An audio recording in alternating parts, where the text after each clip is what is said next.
Good morning. My name is Mike Toole, and for the last 13 months I've had the honor of serving as the Dean of the College of Engineering. It's been really a pleasure leading a college that is full of faculty and staff who are really, truly committed to student success. And thanks to a couple things that we do very special, namely our co-op program. We have a mandatory co-op for our engineering science students, 3 mandatory co-ops. Thanks to that, our students are very successful. They almost always graduate with a job all lined up and little or no student debt. So very proud of what my colleagues do here. Next Tuesday, we'll be celebrating with our regional employer partners 20th year of our co-op program and the placement of 20,000 co-ops. So neat to be here at Toledo, and hope you know about that co-op program because it really is special. So it's my pleasure to welcome you all to the 4th in the series of the seminars at the college that will focus on autonomous vehicles. What began as a conversation about possibilities to provide an educational platform for autonomous vehicle technology has evolved into something much more. When AAA partnered with the University of Toledo's College of Engineering to explore ideas on important related technology topics, our speakers series was born. And speaking of technology, if you wouldn't mind making sure yours is on silence this morning, I'd appreciate that. So I know many of you attended our February kickoff seminar, which gave us an overview of the topic of autonomous vehicles. In April, we discussed the importance of cybersecurity in relation to autonomous vehicles. And as we all think about cybersecurity, we're thinking about our bank accounts, and we're thinking about the breaches, data breaches at various businesses, and most recently we've been focusing on cybersecurity threats to our electric grid. But cybersecurity, as we remember from February very much, or in April, very much also focused on autonomous vehicles. In June, we focused on public transportation and autonomous vehicles, and some of you here remember we had the bus outside, which was rather neat. We were thrilled to host not only an actual autonomous bus, but to host the announcement by TARTA that the city of Toledo will soon have its own autonomous bus. And one of the things that we learned from that special seminar was when we talk about autonomous vehicles, it's not just about the AV, the autonomous part, but the connected part, so CV, connected vehicles, and that connection is both vehicle to vehicle and vehicle to infrastructure and vice versa, and that's part of what we, I think, took away in June. Today's seminar will be focusing on infrastructure, government regulations, and autonomous vehicles, and as our roads and cities change, engineers will be needed to make these changes to accommodate these new vehicles. In November, we'll be addressing one of the most exciting subjects in this topic, accessibility and autonomous vehicles. So we join with our partners in this series, AAA of Northwest Ohio, who's been a fantastic partner throughout, in celebrating the achievements of fellow engineers and scientists in creating the technologies that I'm confident will significantly reduce traffic deaths around the globe and provide mobility to millions of who would otherwise not have it. So thank you for joining us here today. I'm very pleased now to introduce to you our MC for today's event, Ms. Lisa Guyton from 13 ABC News. Lisa has been a television anchor and reporter for nearly 30 years. She spent the last 13 years at 13 ABC. Lisa grew up in Perrysburg and graduated from Maumee Valley Country Day School. She has a degree in communications from Stevens College in Missouri and is grateful to be doing what she loves in her hometown. She's been covering the auto beat for more than a decade. Of course, a lot of that recent coverage has focused on self-driving vehicles. She also reports on many animal, business, and human interest stories for the station. She describes herself as fiercely loyal to our city, and she's proud to be involved with events like Technology Takes the Wheel. She volunteers her time for a number of charitable organizations in the community. Much of her spare time is spent with real horsepower. She's an avid equestrian who began riding horses at the age of 4. Please join me in welcoming Lisa.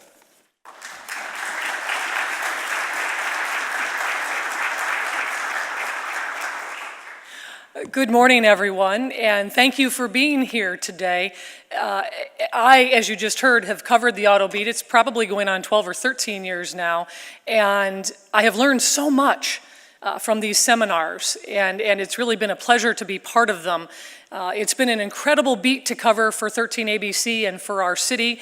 As you all know, we really are on the cutting edge of so many things here in Toledo, and I'm very proud to be able to share those stories with all of you. And you all should be very proud of the automotive section of our community. There's so many things here in Toledo that are wonderful, but that is one that really has an impact around the globe and has, as you know, with the Wrangler for decades and decades and decades. So it's been a fantastic assignment for me and a real privilege. So, and I thank all of you for being here this morning to learn more about how we move forward. And certainly things are changing rapidly, just like they've changed in the television business. If you've been here before, you've heard me say that when I started, and it wasn't that long ago, I don't think 30 years ago was that long ago, but we were on typewriters.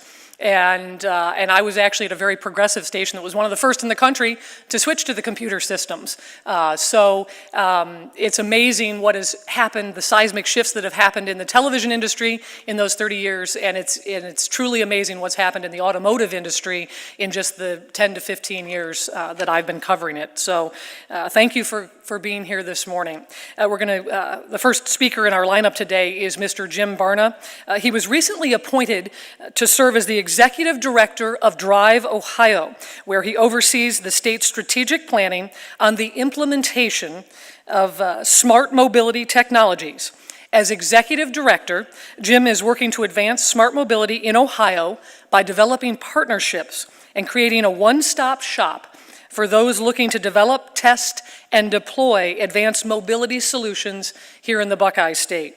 Now, prior to his appointment to Drive Ohio, Mr. Barna served for 7 years as the Assistant Director and Chief Engineer for the Ohio Department of Transportation, where he oversaw all highway divisions, including planning, engineering, construction, legislative affairs, and innovative delivery, including public-private partnership procurement.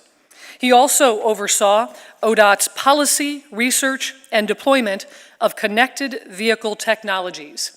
He received his BS in civil engineering in 1990, which wasn't all that long ago, from the Ohio State University. Please join me in welcoming Jim Barna.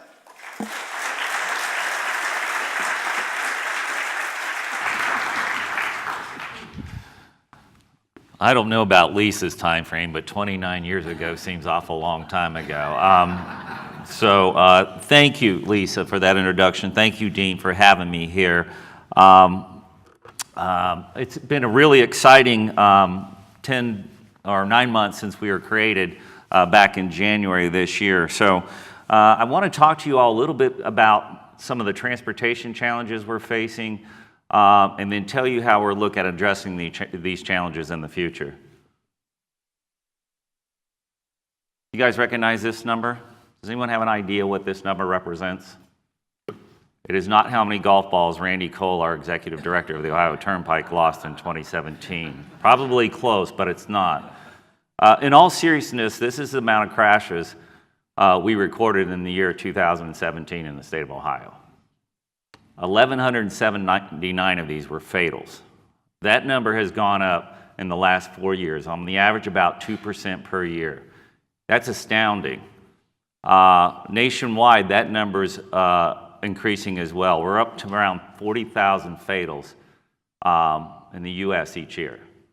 And we kind of, with the strange thing about it is, we kind of accept that. That's wrong. Think about, we're eliminating a city the size of Lima, Ohio, every year in this country. 40,000 people killed. We got to change that. I want to talk to you a little bit about some of the transportation challenges in Ohio. I don't know, can you hear me now if I come away from the podium a little bit? In Ohio, a lot of people don't realize we're the 7th most populated state in the nation. We're 36 or 37 in geographical size. I always get that number mixed up. So we're a very densely populated state. Also, we have many cities. I think we're like number 3 in the nation as far as how many cities we have in our state. It's not just the big 3 Cs. We Toledo, Dayton, Akron, Canton, Youngstown, and it keeps going on. So we have a lot of cities we deal with as well. But we're also well positioned. It's an advantage for the state of Ohio. We're one day drive within 600 one-day drive or 600 miles from 60% of the North American population. We're well positioned. Everything that comes west to east runs through the state of Ohio. Some of the trends, some of the challenges I mentioned earlier. We are the fourth largest interstate system. 70% of all our freight runs on our interstate system. We're projecting a 67% increase in freight by the year 2040. I talked about how many cities we have. 83% of our commuters are singular drivers into our cities. If we look at our demographic shifts, we are experiencing a significant decline of population in our rural areas and experiencing a significant increase in our urban areas. The city of Columbus is the fastest growing city in the Midwest. At 1 million population, it's the fastest growing city in the United States, million-plus metro. That's a huge challenge for us. I don't know if you guys travel 71 South into Columbus, but it's getting worse because of the population growth in southern Delaware County. And look at transit ridership. In 2012, we had 116 million transit riders around the state of Ohio. That number has decreased 11% as of 2016. Anybody can guess the reason why that's declining? We heard of Uber, Lyft. Some of it's that, some of it's transit agencies pulling out on uneconomically viable routes.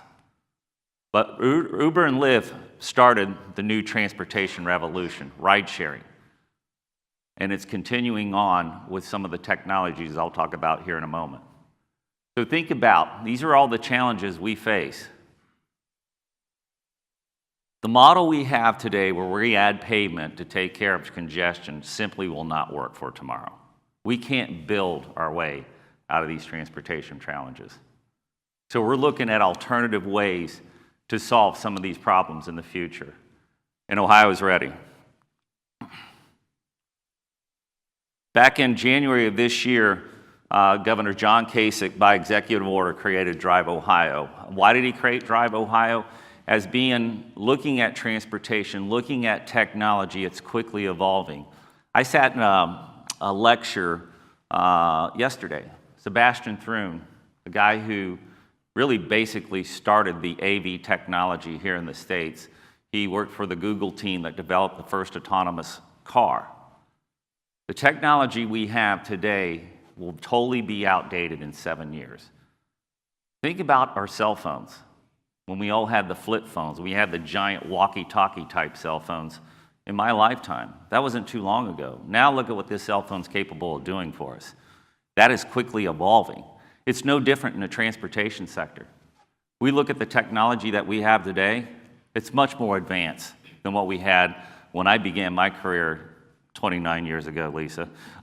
So that's why Drive Ohio was created. We saw the advent of this technology. We know we had to change the old model. And not only that, convince others around the state that this model has to change. And for it to change, we all have to work together to make it change. So Drive Ohio was created to be that one connection for people that were wanting to come and research, plan, test, and deploy autonomous connected technology in the state. We created this because let me back up a second. We created this because $50 billion are being invested by the automotive companies and the technology companies in creating these autonomous connected technologies. And right now it's an arms race between the states of who's going to get who to invest into their states. And we as Ohio, with our history of transportation, you saw the stats, fourth largest interstate system. We also have the seventh largest capital transportation construction program in the nation. We're going to be at the forefront of this. That's the reason we're connected. We are linked to 9 state agencies. You can see up here, as well as we have 10 working groups that work on some of the problems that we are going to encounter as we navigate through this world. Again, the idea is if anybody wants to come into the state of Ohio or any city wants to start an initiative, we're going to be there to help them navigate the regulatory space. We're going to be there to help them solve some of the technical challenges associated with deploying this technology.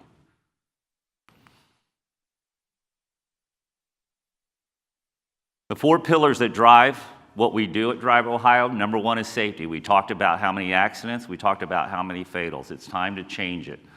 94% of all our accidents, those 303 I showed you, are caused by human error. This technology is finally the game changer we've been waiting for to start seeing, to reverse in those trends.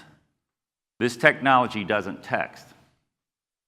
It doesn't comb its hair down the highway, and it doesn't eat a cheeseburger on its way down the highway. Many people might be, apprehensive of technology, but think about that. Every one of us drive down the freeway every day and see how ridiculous people are holding cell phones up and driving their cars. Every day, I guarantee you. Each of us have all seen that. Reliability. As I mentioned before, we can't build our way out of this congestion. We used to talk about capacity in the transportation industry, where we add lanes, add capacity. We have the technology now. We can make your commutes more reliable without adding any more pavement to the facility. And that's what we're working on. We're working on technology where we can push a lot more traffic through that existing footprint on 475 versus what we can do with adding a lane. In other words, we can do better with the technology than just adding pavement. Mobility, big part of this. I'll explain this later as we talk about some of the technology. There's a lot of people in this country that still don't have access to good transportation, don't have access to health care, jobs, education. That's a big. You know how quickly our population's aging? This technology offers us an ability to get these folks to health care. It offers us ability to keep our parents in their homes. If we can get door-to-door autonomous vehicle technology, we don't have to move our parents to the I'm losing my thought, what do we call it? The nursing homes. We don't have to do that, and that is so proportional to longevity in life. This technology is going to offer us a lot of alternatives, and it's about people getting to jobs as well. You used to fill out an application and a job, and your employer would ask you, you got to wait to and from work. Make sure you have a way. You answer no to that question, you don't have that job. Today, with our unemployment rates the way they are, with company expansion, it's now the employer getting more and more involved with getting you to their plant, their place of business, to the fact where it's going to, I think, be a benefit. But as vacation, sick leave, personal leave, where companies are going to get more involved in paying for getting folks to jobs. We'll talk about a couple initiatives we're working on in that sector. And of course, last is workforce. So 2 questions we get as we talk about this technology is, one is, how safe is it? The second is workforce. How will this technology ultimately disrupt our workforce? You know what the number 1 job is as far as the numbers of jobs is in the country? It's truck drivers. There's millions of people employed in the transportation sector. And we want to make sure as we go through this technology, we know all the benefit of this technology, that we're preparing the workforce as well for the technology and how it may ultimately disrupt jobs. Do I think anyone's going to lose their jobs because of this technology that's currently employed as a driver? No, I don't think that. I think there might be less transportation drivers available for the next generation or for the people 20 years out, but I don't think anyone today is going to lose their job. But, so those curriculums, those workforces of tomorrow, we want to be there, help the workforce development people prepare that next generation for the different jobs available. There will be many jobs associated with this technology, and we want to make sure we're involved in helping develop those curriculum. So again, safety, reliability, mobility, workforce. Those are the 4 pillars that drive what we do at Drive Ohio, a safer, more mobile and connected state. So I wanted to talk to you. It's not just about talk. I presented you the challenges. I want to start letting you know some of the stuff we're doing out there to start ultimately infusing this type technology into our normal business as far as transportation. We have 5 roadway projects, or corridors we call them, 2 smart city projects that we're currently developing to beta test this type technology. When I talk about some of the projects, there's kind of 2 cool, we'll talk a little bit about the autonomous vehicle and the connected vehicles. The difference with autonomous is a car can fully self-drive itself through any environment without help from any external type communication or anybody outside the vehicle for that matter. A connected vehicle relies on communications with other vehicles or with the infrastructure and vice versa, the infrastructure looking at getting information from the vehicle such that we can make better decisions. So there's two areas. I want to talk about also, there's 2 school of thoughts right now in the connected vehicle world. There's something we call DSRC, which is direct short-range communication. Think of that as a Wi-Fi type system. And then 5G cellular. And that's and they're basically 2 different means for vehicles to communicate with each other, as well as vehicles to communicate with the infrastructure and vice versa. So if we look at this one, this is kind of the DSRC model, where we look at basically receivers, transmitters in the vehicles that we called onboard units, as well as transmitters, receivers on the roadside, what we call roadside units. And they basically transmit information to and from them. That range is about 1,000 feet. So a vehicle can go and transmit information to another vehicle or to that roadside unit, but it's got to be within about 1,000 feet. And then we use fiber optic cable to hook all those roadside units up to transmit that information to other roadside units. The idea is, let's say, for instance, your car hits an ice patch and your anti-skid technology engages. That information is transmitted to that roadside unit, and that information is quickly carried 20 miles down the roadway and then passed to another vehicle to warn them that there's icing ahead. Or it can carry that information to the infrastructure and let the folks know that are in charge of maintaining the infrastructure that, hey, we got to get the de-icing equipment out there quickly, we've got a problem here. That's the thought. Your vehicles now become our sensors out on the roadway. And also, the vehicles communicate to each other to let them know that there's something of danger ahead or must use caution ahead because of some sort of roadway, some unsafe roadway condition. The next is the 5G I talked about, and that's basically using cellular connections to do all that communication I mentioned to you before. So vehicle to infrastructure, and vice versa, infrastructure to vehicles would all be per a 5G network. Now there's coalitions out there that are standing behind 5G to say, hey, DSRC is going to be outdated within 5 years. And there's others that say DSRC is not because it's much more reliable than a cellular connection. So we are not going to get ourselves into a VHS beta type situation here. We're not going to get too far in front of our skis with one technology versus the other. We're going to look at both, and then we're going to see where the industry goes as far as us deploying this technology around the entire state on all our systems. So with that, I'll start talking a little bit about the projects. One of the flagship projects kind of gave Ohio a lot of attention was the Smart Columbus, or the award of the Smart Cities Award to Columbus back in 2016. Columbus submitted an application. They were in competition with 78 other cities around the country, and Columbus, Ohio was awarded the grant. Now, the cool thing about the grant was it was $40 million US DOT grant, but that was kind of the catalyst for all this private sector investment. Right now, there's over $500 million worth of commitment from private companies as well as other government entities in and around the greater Central Ohio area. AEP, a big part of what we're going to see in autonomous vehicle technology coming into transportation is also electrical. The the conversion of people buying electric vehicle versus the traditional internal combustion engines. Electric vehicles will be cheaper than gas power before long. Could be 5 to 10 years. So we're starting to see that conversion. AEP is a big donor, big contributor to Smart Columbus.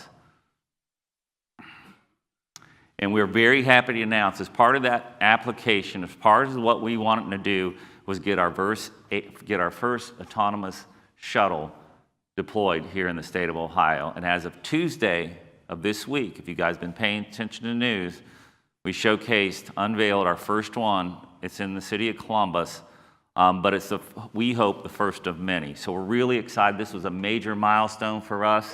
As you can see, this is a autonomous shuttle. It's a six-seater, including the driver. The idea is we're going to run this on a circular loop just west of downtown, right behind where you see, and look at testing the technology. It will have a monitor. Right now in the state of Ohio, you still have to have an operator or a motor vehicle. It doesn't say the operator has to be in the vehicle, but it still has to have an operator. We will have a monitor in it in case the technology encounters something it's unfamiliar with. The monitor can take over. But anyway, we're going to run it 60 days in Columbus on this route. COSI, the Veterans Memorial, Smart Columbus Experience Center, and Bicentennial Park will be the stops. We have 700,000 visitors to COSI each year. So the idea is to test the technology for 60 days, and then we'll bring passengers. Our goal is to have passengers on that shuttle by December of this year. Two things here. We want to collect a lot of data from this, apply what we learned from this one in our future deployments around the state.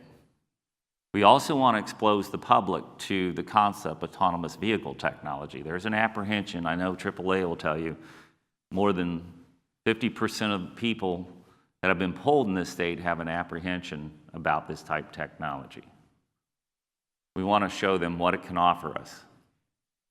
So, really excited about this. This is going to help us as we look at multiple deployments. As I mentioned, we have many cities around the state of Ohio. This technology will offer a lot. We look at that 6-person shuttle. Remember the mobility thing on the pillar? What these shuttles can offer? Getting people to maybe fixed transit hubs where the larger transit buses are going to travel. But this offers that first last mile options to them. Much cheaper, much more affordable, where a transit company doesn't have to pull that line and leave people without access. Really excited about this. Another smart city initiative, and I talked about autonomous side. Here's a connected. Marysville is 23,000 northwest of Columbus. It has 27 traffic signals. We were looking for an environment that was much more manageable than the city of Columbus as we were looking at testing some of the connected infrastructure where we can communicate with vehicles and vehicles can give us information. And we do that through our traffic signals and the advanced controllers that we'd be installing in these traffic signals. As I mentioned, 23,000, 27 traffic signals, a manageable task for us. Part of this exercise, we're going to ask for 1,200 volunteers in their vehicles and outfit those vehicles with aftermarket onboard units. We are in partnership with Honda, Bosch, the city of Marysville to make that happen. So most of Honda's employees live in Marysville, so they are going to help us. They're going to get 200 plus of their employees. Drive Ohio is going to use a research project to solicit 400 volunteers. City of Marysville is going to make up the rest. The idea is to try to saturate a city with 10% connected vehicles, where we can sit here and connect these vehicles with the infrastructure. So whatever our signals are going to say, basic signal phasing and timing on the signals, but other information slowly. As the signals start recognizing the traffic around the signals, that information can be passed to the vehicles. And what I mean by that is video analytics, what video can read, is advancing quickly. We can put a camera up at an intersection and tell what is a pedestrian, what is a car, what is a truck, what is an emergency vehicle, what is a bicyclist, what is a dog. We're not there whether it's a German Shepherd or an Australian Shepherd or a poodle, but we'll be there. That information can be fed in the signals, and the signals can start ultimately start making decisions based upon those inputs. That information can also be passed to your vehicle. How many times in a downtown area on a right turn, because of all the on-street parking, you can't see that pedestrian in that crosswalk? The signals we're testing right now will notify you on that onboard unit there's a pedestrian in that crosswalk on the right side. They will notify you if an emergency vehicle is approaching from a cross street where you can't see it yet. That's the kind of technology we're testing in Marysville right now. And I just screwed this up. Wait, not too bad. So those are our two smart city initiatives. Our flagship smart corridor is the US 33 corridor, which connects the Transportation Research Center. That's a major, I don't know if you guys have heard of the Transportation Research Center, but it's the largest independent auto proving ground in North America. Its gym, it has a 7.5-mile oval track where every car company from around the country and world tests on this track. It has, I think it goes up to a 30-something degree bank. And even to get on the top part of the bank, you have to be doing in excess of 100 miles an hour. That's one part. It has many facilities up there to test automobiles. So that Honda Manufacturing, Connected Marysville, come and connect to the Smart Columbus initiative that's ongoing right now. That's a 35-mile corridor. Right now, it's lined with fiber from the Transportation Research Center all the way into the data center in Dublin. It is active fiber right now. We also have many automotive R&D firms that align that corridor. So it's really probably our largest of automotive R&D clusters in the state of Ohio. So it was really attractive for us to designate really as one of our smart corridors. At the end, I want to mention something about the Transportation Research Center, that proving ground. The state of Ohio, Ohio State, and ODOT, when I mean the state of Ohio, Jobs Ohio as well, are investing $45 million worth of testing autonomous connected testing facilities within that facility. There are 3 phases to it. Excuse me. The first phase is a high-speed intersection. It's 6 lanes in both directions. That is currently under construction right now. That will be completed by the end of this year. We can reconfigure that intersection in many different ways. So if you know, sometimes you see dual lefts, triple lefts, or singular lefts. We can reconfigure the lanes to which any way we want to test the technology. Phases 2 and 3 is an urban network.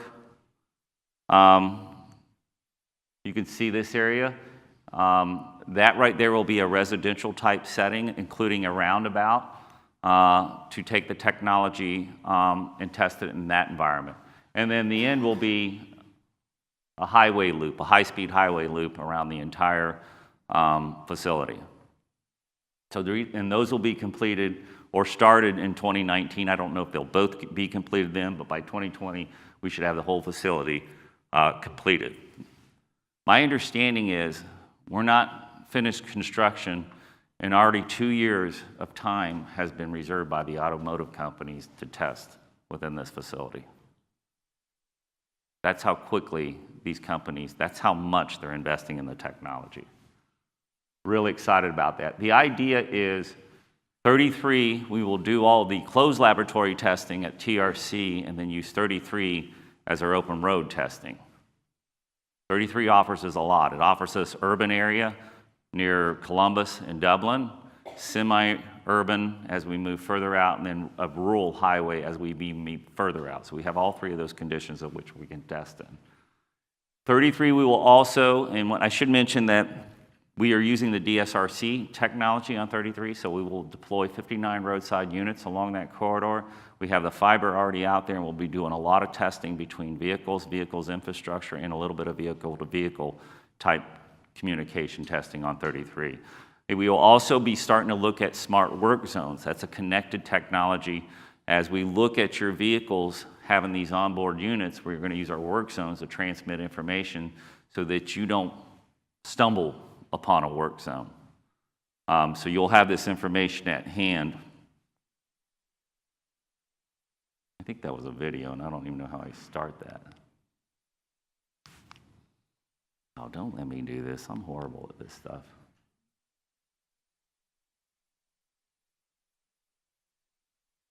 Try to get my slides back here. I'm really horrible at this. Is that where it is?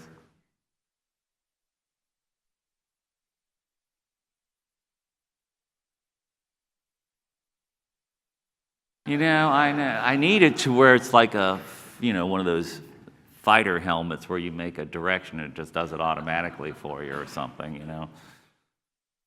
So this is just an idea, real basic cartoon to kind of show you this is what we're also going to be looking at with our operations folks on US 33 is to make our work zones much smarter so information can quickly come to vehicles that'll be approaching them.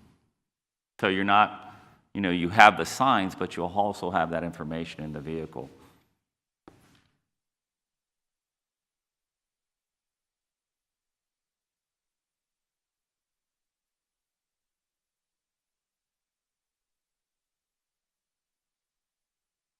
But, as basic as that is, it's very important. The quicker we can get information to the driver about unforeseen conditions, the quicker we have, or the better chance we have of avoiding incidents as we approach our work zones.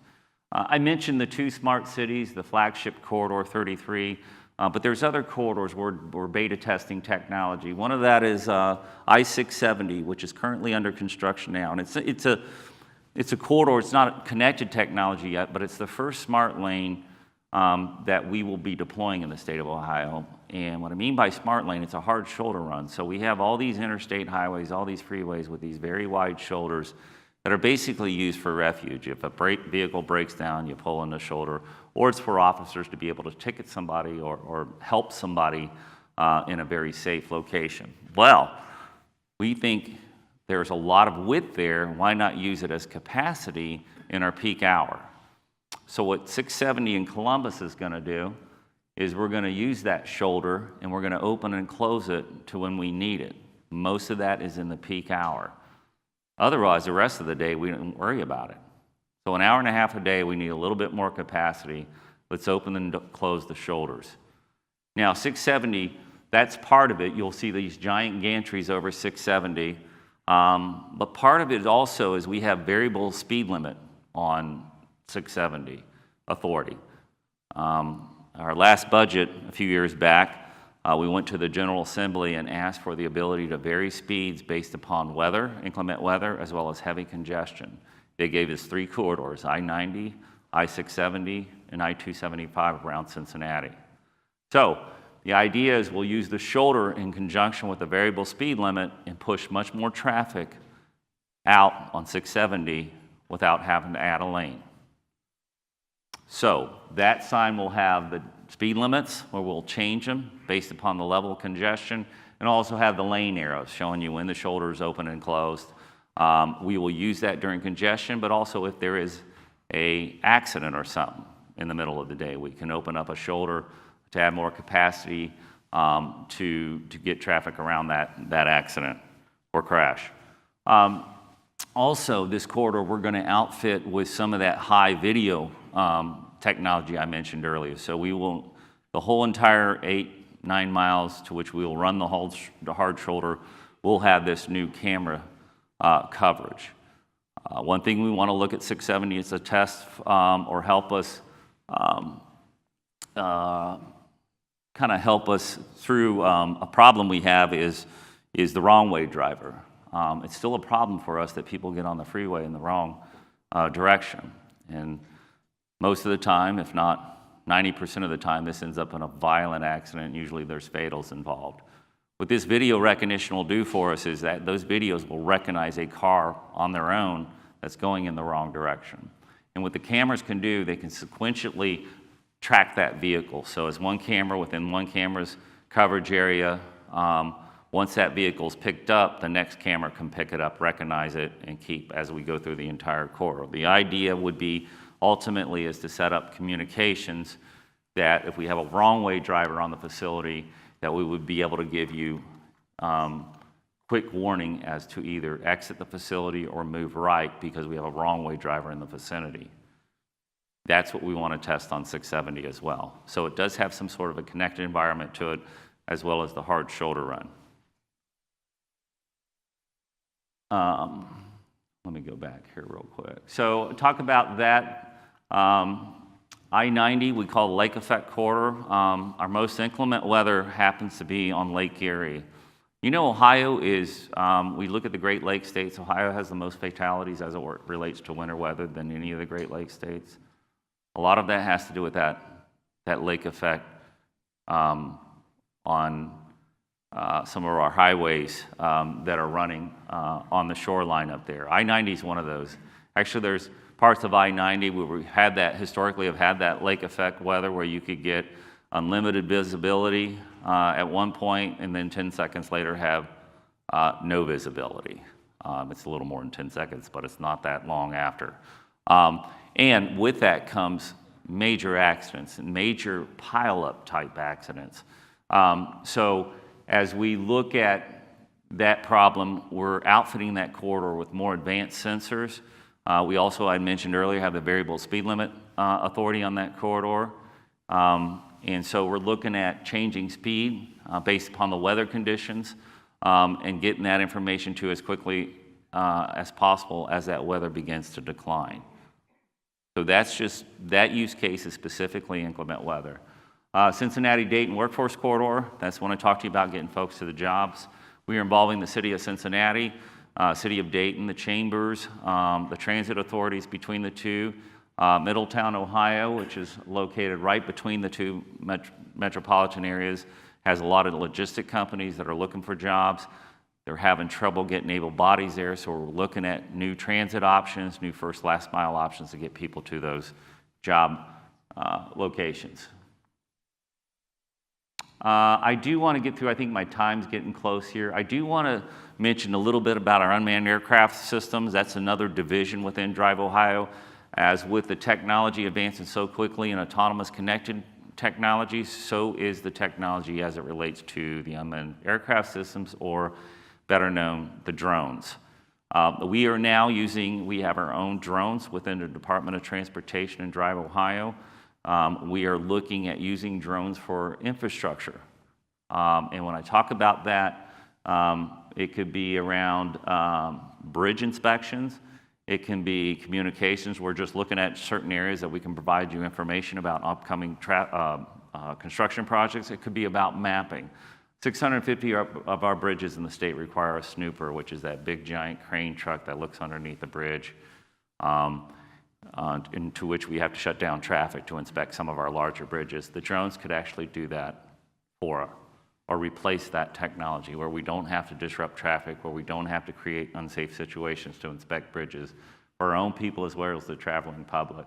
You can see what we're using the drones for: mapping, monitoring. You look at that Sphere one, for instance, we can put the drones inside pipes where we can inspect them, where we don't have to send people in confined spaces, and all the equipment associated with confined spaces, and all the danger associated with entering confined spaces. So these are offering a lot of opportunities for us. We are doing research along the 33 Smart Mobility Corridor as it relates to drones and using them for traffic management. So they will be up in the air. The drones can talk directly with the RSU units to where we can get real-time information on what's happening out there. We also are looking at developing technology, radar coverage along there that allows commercial companies that are looking to invest in drones to come test there along that corridor. Vertiports, there's a lot of investment right now in the drones, and a lot of investment in using drones eventually as taxis, or as getting you and I from point A to point B without a pilot. Imagine that. Uber, Flight, big company investing a lot of dollars into this area. We want to make sure that we open our state up to testing and ultimately maybe deployment of this technology. We can use our drones going into rural areas. They can recognize traffic. We don't have to send traffic counters out anymore, cameras, but we can do traffic counts with our drones. Some of the technology we're doing right now, again, the video recognizes vehicles, cars versus trucks versus bicycles, motorcycles, et cetera. So the technology is advancing quickly for us. We're also doing mappings for our facilities. ODOT has quite a bit of facilities around the state. We do a lot for that. Bridge inspection, I mentioned that this is all the drones doing that. And of course, this is our new EM50 urban assault vehicle. If you guys remember the movie Stripes. No, actually, this is the vehicle now that gives us the capability of beyond the line of sight for drones. To fly a drone right now, you got to be able to see it. Now with this technology, we can start flying the drones beyond line of sight to get information. That's very valuable as you look at commercial application. You know how much Amazon is spending right now in drone technology? They want to deliver their packages to you with a drone. There are pizza companies wanting to deliver you pizza with a drone. There's an opportunity for us to send medical supplies to a disaster area via our drones real quickly. This will help us when we look at regulation to say, hey, we got the capability now to be able to fly beyond line of sight. FAA, we want to be the test bed. There's only 2 other states that have this capability. They're California and New Mexico. We are the first one this far east that has the technology. We hope it opens some door for us as far as commercial application. Again, this is all technical stuff. This is the area that RV can, and it's basically what it does. It just takes existing radar coverage in the state, processes it, and able to give you a picture as you send up your drone of any air traffic within your area. Obviously, unmanned traffic, or manned traffic has priority. If we see something, we just move, we land the drones. We drop the drones. This is an area in Dayton that shows you this on a bigger picture using multiple radars. And then last, I want to talk to you more about the last pillar, workforce development. And real quickly, this is our goal, transitioning disrupted employees into new jobs, preparing people for emerging jobs of tomorrow, attracting jobs and smart mobility, and then ensuring equitable access to mobility for education work. That's a big thing for us. It's not just about the technology, but it's about giving folks access. Today's workforce, emerging in tomorrow's, and in these spaces. We don't get outside our world. Our world is connected, autonomous, and drones. So I do want to mention that. Some couple of old articles. This is an old General Motors article. Someday the roads will tell cars where to go. Hey, we're there. And vice versa. Information comes from the vehicles as well. And of course, here's Dayton's Air Taxi publication back in World War II. We may be doing that with the drones eventually to be able to provide that service. 2 good articles. Sorry I went over my time, but I really appreciate the opportunity to share with a lot of cool stuff going around the state of Ohio, and hopefully as we do a panel, I'll be able to answer any questions you have. Thank you again.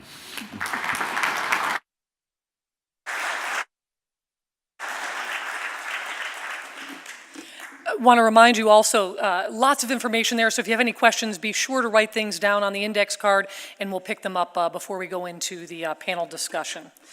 Our next speaker today is Mr. Randy Cole. He serves as Executive Director of the Ohio Turnpike. He previously served as Controlling Board President and Policy Advisor to the Office of Budget and Management in the administration of Governor John Kasich. He currently serves on the advisory board of Drive Ohio, a multi-agency partnership which is focused on bringing connected and autonomous vehicle transportation technologies to the state of Ohio. His commitment to using technology to transform government operations led Government Technology Magazine to name Randy as one of the nation's top 25 doers, dreamers, and drivers of 2013. He also serves on the board of directors of the International Bridge, Tunnel, and Turnpike Association. Please join me in welcoming Randy. Thank you. Thank you, Lisa. Good to see you again. Before I start, Jim Barna is doing a fantastic job shepherding this new technology and helping to drive collaboration across the state. So once again, a quick hand for Jim. So I think in the spirit of saving time, Lisa did not mention that I'm a father of 5. And that's important to note because my presentation, in a large part, answers the question why. And I hope to provide context for why this is so important, why it's happening, and why it's important for our state and our families.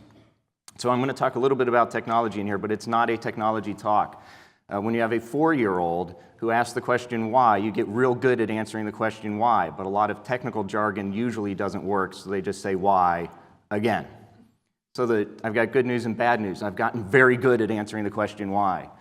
The bad news is my kids have learned to stop asking. What I'd like to do in 20 minutes is cover about 150 to 200 years of human history, if that's okay, and put into context what's happening now and just how big this is. So everybody ready to drink from a fire hose? You ready? I'm not kidding. 150, maybe 200 years. Maybe we'll look 50 years into the future, okay? Jim touched on how big our problem is, but I'm going to make it a little bit bigger. The leading cause of death for young people on our planet are traffic crashes. Here in the United States, our Centers for Disease Control has a section of their website devoted to traffic crashes. They call it a global health problem. If you look at homicide rates, 15,000 people a year. Jim mentioned 40,000 traffic fatalities a year. We kill more people with motor vehicles than we do all other forms of Americans killing other Americans.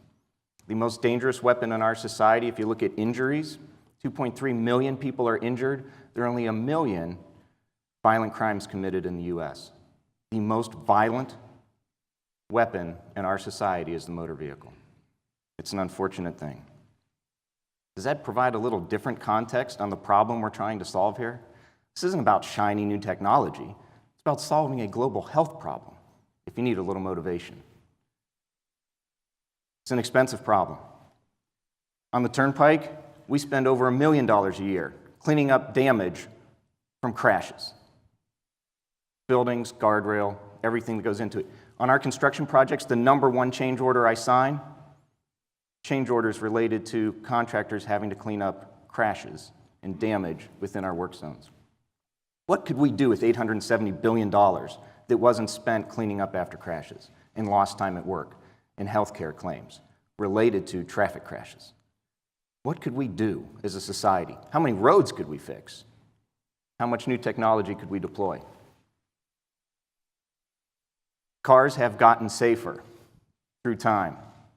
Drivers, however, have not. We know what's causing a lot of these crashes. On your way in or on your way out, I encourage you to pick up an Ohio Turnpike wait to text red thumb band. Anybody have one on yet?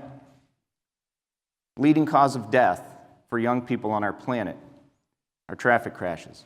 We've given 60,000 of these red thumb bands to schools along the Ohio Turnpike. The personal notes, phone calls, and emails I've received from guidance counselors and principals, you would think we were giving life preservers to drowning children. And maybe we are. Think about it, promote it.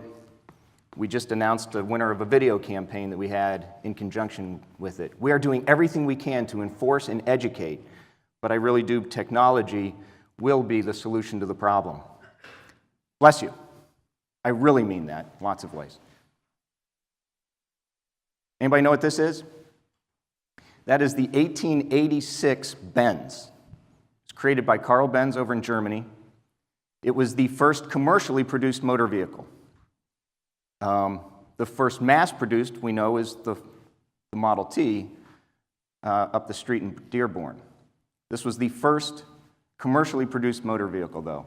The reason it's part of this presentation is, in a public demonstration showing people why they should have these, he crashed it. The first commercially produced car ended in a car crash.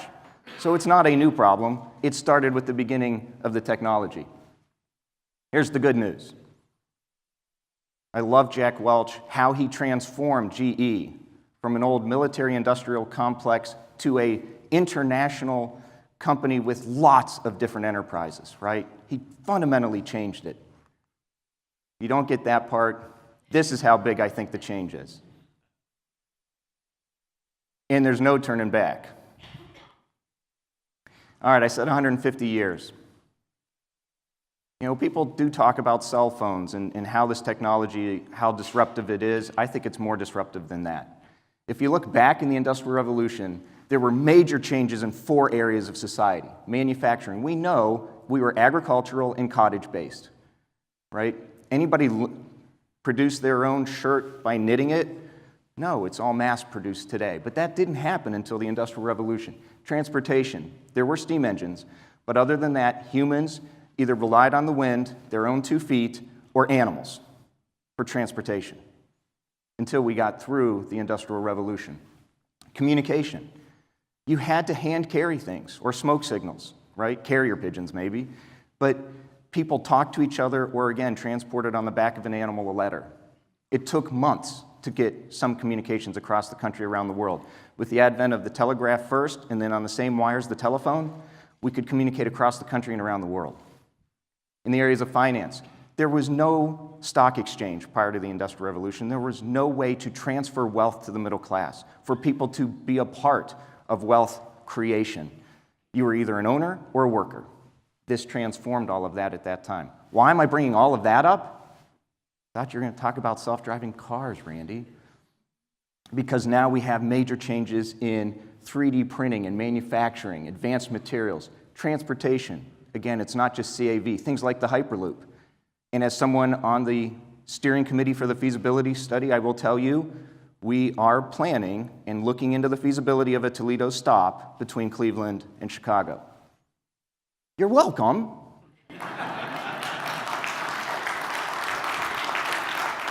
Only the feasibility. We don't know yet whether it's going to happen between Cleveland and Chicago. We'll tell you whether that makes sense and whether it makes sense to have a stop in Toledo within the next couple years. But also UAV, as Jim was talking about. But communication, the Internet of Things, cell phones, what's happening with communication? 20 billion connected devices by the year 2020. Think about that. More connected devices than humans on the planet. And then in the areas of finance, we're having another revolution. Bitcoin at the beginning, and now the other ways that blockchain itself can come together.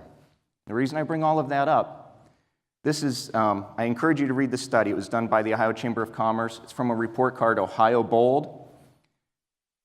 They are looking at 29 disruptive technologies that are impacting our economy. So if you're if you're excited about new tech, but not necessarily self-driving vehicles, you notice I keep using the word self-driving? Do you know why? I'm just going to keep beating this point home. Because we already have driverless vehicles. They're looking at their cell phones. They're doing all those things that are distractions that lead to the crashes we have. Self-driving vehicles, as Jim said, will not take their eyes off the road. The systems won't shut down, or they will shut down safely and take the vehicle off the road. So anyway, self-driving. Everybody got that? Words matter. You say driverless, it scares the crap out of people. You say self-driving, it gives a sense of assurance.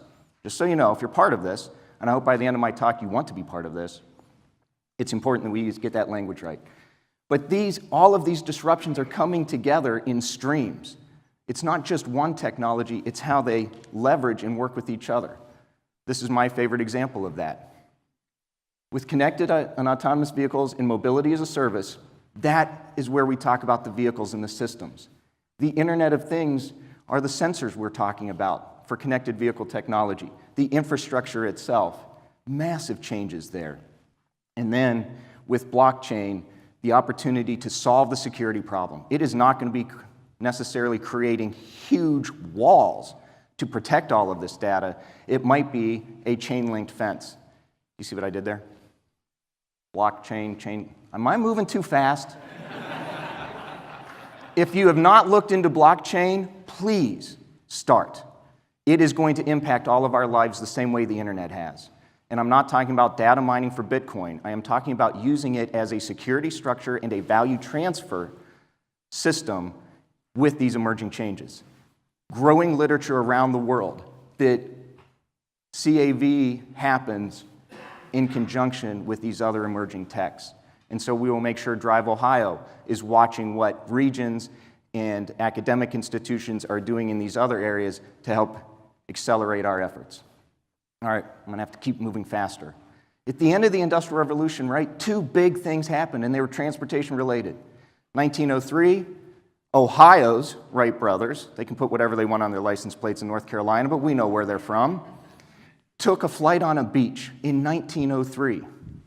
In 1908, that first Model T rolled off the assembly line in Dearborn.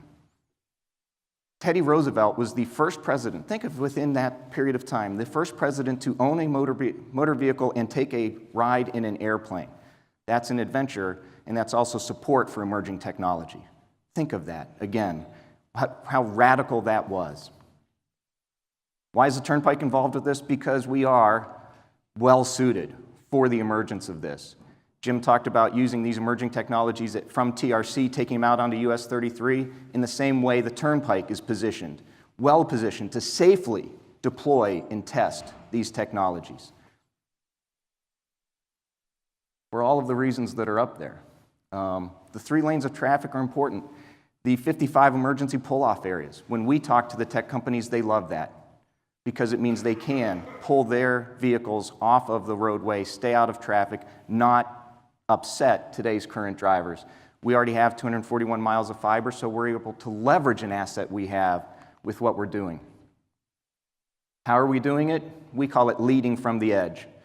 A lot of edge technology. So what we're doing with our connected vehicle pilot is we are creating alerts related to weather, road work, traffic crashes, and curve speed warning. That's what we're sending out to vehicles, but we also have 38 of our fleet already outfitted. We're getting a few pings here and there from connected vehicles going up and down the turnpike because you can't turn off the radio. And we are trying to manage the data, learn how to secure the data, everything related with a connected vehicle pilot. And I want to just stop there real quickly and say one thing. You hear about the VHS Betamax debate wait, do the kids in here know what a Betamax is? If you don't, we have one in our conference room at the Ohio Turnpike.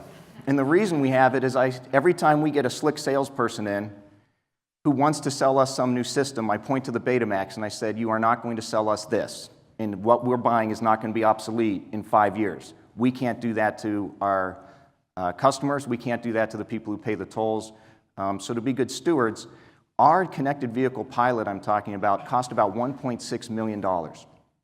That is the edge computing, the fog data services that are being provided, creating the software. Everything that goes into it is $1.6 million. At the end of that, at the edge, our roadside units and the equipment in our vehicles, the DSRC part, is $64,000 of the investment. If 5G wins, we're going to swap out the DSRC and plug in the 5G wireless. There's a prudent way to move forward with these initiatives without selling the farm to invest again in a technology that may not be there. So I just want you to keep that in mind as you hear of what we're doing around the state. If the DSRC 5G battle changes, we're still going to be well positioned because the investment is so much of these other things. Does that make sense? We're not wasting your money. In fact, what we're trying to do is operationalize it. The safety benefits of this, first and foremost, if we can get an airbag alert and send a first responder to someone who, especially late at night when there isn't much traffic, would not be found for a while, right, or can't call for emergency themselves, how important is that? But on the flip side, I told you $1 million worth of damage every year to the Turnpike. We spend $11 million on snow and ice operations. How cool would it be if we could make sure our equipment was running properly, and when we say just treat the bridges, the equipment's running right, and we're just treating the bridges. We can save significant amounts of time and money in our snow and ice operations. We are trying to prove that concept. So we've set benchmarks, and we will come back with the data and tell you how well it's working. I already said that. Okay. Jim referenced AAA surveys. And AAA, I appreciate your sponsorship of this and your coordination. The Toledo Engineering Department, University of Toledo. This is a great series. I'm really very honored to be here. But J.D. Powers did one of the biggest surveys on self-driving vehicles a few years ago, and 80% of the people who responded said they weren't interested. 63% in the latest AAA survey said they're not interested. There are 213 million licensed U.S. drivers in our country. The researchers behind these things don't always appreciate that after their research is posted, especially when the headline reads, Americans don't like this technology. They're not ready for this technology. I call them up, I email them, and I say, is it really Americans, or did you only talk to licensed drivers? And they say, well, we talked to drivers. I said, well, but the headline said Americans. And I ask them, are you talking to the right people, and are you asking the right questions? And by the right questions, I mean, so you're only talking to drivers, let's clarify that, and you're asking something you do today, which is steer your car. Detroit and technology companies want to take that away from you. I said, who ever says, yes, I want some less of something, or I want somebody to take something away from me? Anybody like that idea? Of course not. They don't necessarily get into the benefits. When they start to, when they say that insurance rates could drop 87%, guess what? Impressions of self-driving technology go up. But my bigger question is, are you only talking to drivers? Are you talking to blind people in your survey? The National Federation for the Blind is one of the largest funders of self-driving technology and highly assistive technology in our country. In fact, Steve Mahan, a blind man, was the first person to drive the Google car. Did you know that? In 2015. Aging. 55 million people are 65 or older today. That, thanks to the baby boomers aging, is going to swell to 75 million. 75 million. It's called the silver tsunami. As Jim said, we can build more retirement centers. Mobile Meals does a great job, but how many meals can we deliver to people who are increasingly trapped in their homes versus this technology? There's a company called Voyage, if you're not aware of them, that is already operating an autonomous shuttle in a senior living community in California and in Florida, tailored towards seniors. I love the story of one of the women who lived there who says, I increasingly cut back on shopping, don't go to bingo anymore because I can't get the handicap parking space. If I can't park close enough to the door, I don't go. She said, now I go everywhere because I dial up the shuttle and it takes me door to door. How many handicap parking spaces can we have for aging people, right? Big change. But really, Randy, are older people going to like it? Are they willing to accept it? 2 years ago, we lost my 99-year-old grandfather. Great guy, World War II vet, extremely independent his entire life.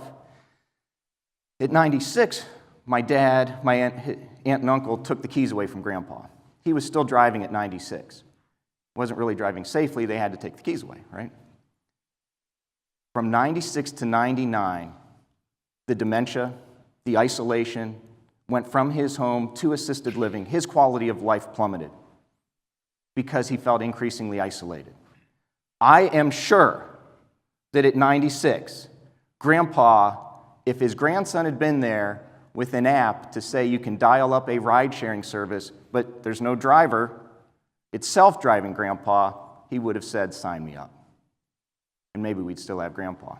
And I'd be telling cool stories about my 101-year-old grandpa who rides in a self-driving shuttle. Well, this one's important to me. Developmentally and physically unable to drive, 35 million U.S. citizens. That's my daughter, Eden. 5 kids. My oldest daughter is 10. She's a happy 5th grader in Aurora schools, fully integrated, played on the 4th grade basketball team. She just got her LeBrons. Yes, she knows he moved away, but she can't get over number 23, so we let her get her LeBrons. She's looking forward to 5th grade basketball. There's a research outfit from Boston called the Ruderman Family Foundation. Their estimate, 2 million more job opportunities for people with physical and developmental disabilities if you could solve the transportation problem. 2 million more jobs. We need workers, right? Unemployment rate is at historic lows. We need more workers, but getting them to work is very important. Self-driving technology provides that pathway. 2 million more jobs. A couple years ago, my wife is on the board of the Williams Syndrome Association. That's the diagnosis she has. It's a genetic condition. We found out when she was 3.5 that she had it. So again, doing everything we can to get her prepared for life, integrated in everything. And so we're active in the Williams Syndrome Association. 2 years ago, my wife and I were at a national conference, and a sports writer from Cincinnati, where's Zach? Zach Hune? Paul Doherty, you know Paul, writes on sports for the Cincinnati Enquirer. Paul Doherty has a daughter with Down syndrome. She's now an adult. And he was speaking to us as other parents with children with special needs. And he said, my daughter's doing fantastic. She's married. She and her husband, who also has Downs, live independently in an apartment. But she has to take a bus to work. I've already told Jim from TARDA, I am 100% public transit. And I think we solve our first and last mile problems using some of these self-driving shuttles and getting closer into the neighborhoods. We can make our systems more efficient and put more people on buses and trains. So this is not anti-public transit.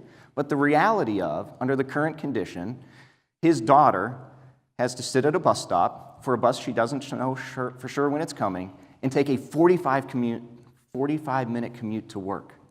They've driven it as parents, and it's 15 minutes door to door if you could drive your own car. So an hour and a half of her life every day, out in the elements, relying on someone else to give her mobility, and it could be half an hour. Every day of her life. We can make that better. But Paul in his speech said, in parents, there's one more thing. It's not just that and the limitations. That special needs child, that developmentally disabled child you have that you've spent your whole life integrating, at age 15 and a half, you're going to have the talk with them. You see, their friends are going to go get that temporary driver's permit. And you're going to have to tell your child, well, yeah, all that stuff where we said you're like everyone else and you have all the same potential as everybody else, for the sole purpose of the way we use transportation technology today with brakes and steering wheels, you're going to have to tell your child they're not like everyone else. And they're going to start to erode that confidence in what you've built up through the rest of their life, for one purpose only. Come on. My daughter's 10. Maybe by the time she's 16, I won't have to have the talk with her. How cool would that be? Not to mention with 5 kids, my oldest is 21 years old. He's in the 3rd month of the Cleveland Police Academy. When he first got his driver's license, he showed my wife and I his driver's license, said, I got a driver's license. And we went, oh no, he's got a driver's license, right? The leading cause of death for young people on our planet are motor vehicles. We had to assume and coach and cajole, but make sure that cell phone was put away, but that also every one of his friends would also do the same thing. It's a big problem. He's now 21, 3rd month of the Cleveland Police Academy. When he first told us he was going to enroll in the academy, take the civil service exam, and been accepted, Senator had some apprehension about having a child in law enforcement. So I looked up the stats, and I already had to tell Mom and my son that the biggest risk he has on the job, motor vehicles. Over the last 10 years, the national stats are more law enforcement officers are killed on the job by motor vehicles than anything else. In fact, more die in motor vehicle-related incidents than are shot. It's the most hazardous part of being a law enforcement officer. Thank you for the law enforcement who are here for what you do in your service. So then the last population, the economically disadvantaged. Really? Because how can poor people afford this? They can't buy a Tesla. It's not about buying a Tesla. It's ride sharing. It's incorporating ride sharing and self-driving shuttles into public transportation. It's about lowering the cost. Right now, AAA, more good research, their estimate is it's about $8,500 a year to own a car in the United States. That's car payments, gasoline, insurance, parking, everything, maintenance that goes into having a car. The poverty line for those 45 million Americans is about $24,000. Who can spend over 1/3 of their total income on just having a form of transportation? This has the chance to fundamentally change that. And why is that important?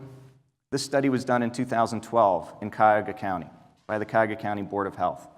I first saw it at a Smart Regions conference in Northern Kentucky, sponsored by Zach, your next speaker, by a worldwide smart cities expert. And I thought, why does he have a slide from Northeast Ohio, my home area? I live just off of this chart. He was explaining that the life expectancy for an adult male in the Huff neighborhood of Cleveland is 64 years, but just 8 miles away in the same state, in the same region of the state, the life expectancy is 88 years. Right in the Cuyahoga County Board of Health study itself, it said in the Huff neighborhood, there's a lack of access to jobs and health care. It's a food desert. We've heard of the term food desert, the equity that comes with being able to access things. 24.5-year difference in life expectancy by people living 8 miles away from each other. The Federal Highway Administration every year does a household survey of what we do with our trips. 70% of our trips are 2 miles or less. You may have driven more than that to get here today. Maybe you were on campus and you walked, but think about how you really use a motor vehicle. Other than the fact that none of you are using it right now, right? It's parked someplace. This technology doesn't have to solve everything. I like to suggest to a lot of people that self-driving vehicles and shuttles are going to be a lot like Roombas for people. They're just going to take the same route all the time and learn everything about every road and the stop sign and the speed limits and the terrain. And it will be in the system. That's not a huge problem to solve. But when you solve getting around that 2-mile hurdle for people in that place in Huff, over half the people had no access to independent transportation. And they link that directly to why they don't live as long. We can solve that problem. We can improve the quality of life for all of our citizens. So let me wrap up. Why is this important? People ask me all the time, the Turnpike, how much are you trying to make off of this testing? Well, I don't want to make anything off the testing. I want to show that the same way people prefer to take the Turnpike and pay a toll is because we're a better way to travel. The same way I want to show that trucks can run more efficiently and cars can run more safely. Bring them. Let's show you, with the investment Ohioans have made and our customers make, that we are a better way to travel. But it's important for our economic future as a state, and I hope I've demonstrated how it can lead to an improved quality of life for everybody. I turned 51 on Monday. Happy birthday. Too late? Fine. Yeah, I guess it's Friday, so I can't use that anymore. But I turned 51. I was born in 1967. At the time of the 1970 census here in Ohio, 52% of our country lived up here in the Northeast and the Midwest. We had 24 members of Congress. You think it's important to have members of Congress? Do you think that affects things in Washington? We had 24. Whoa. We haven't really shrunk here in Ohio, but we haven't grown. The rest of the country has grown. The economic opportunity has grown.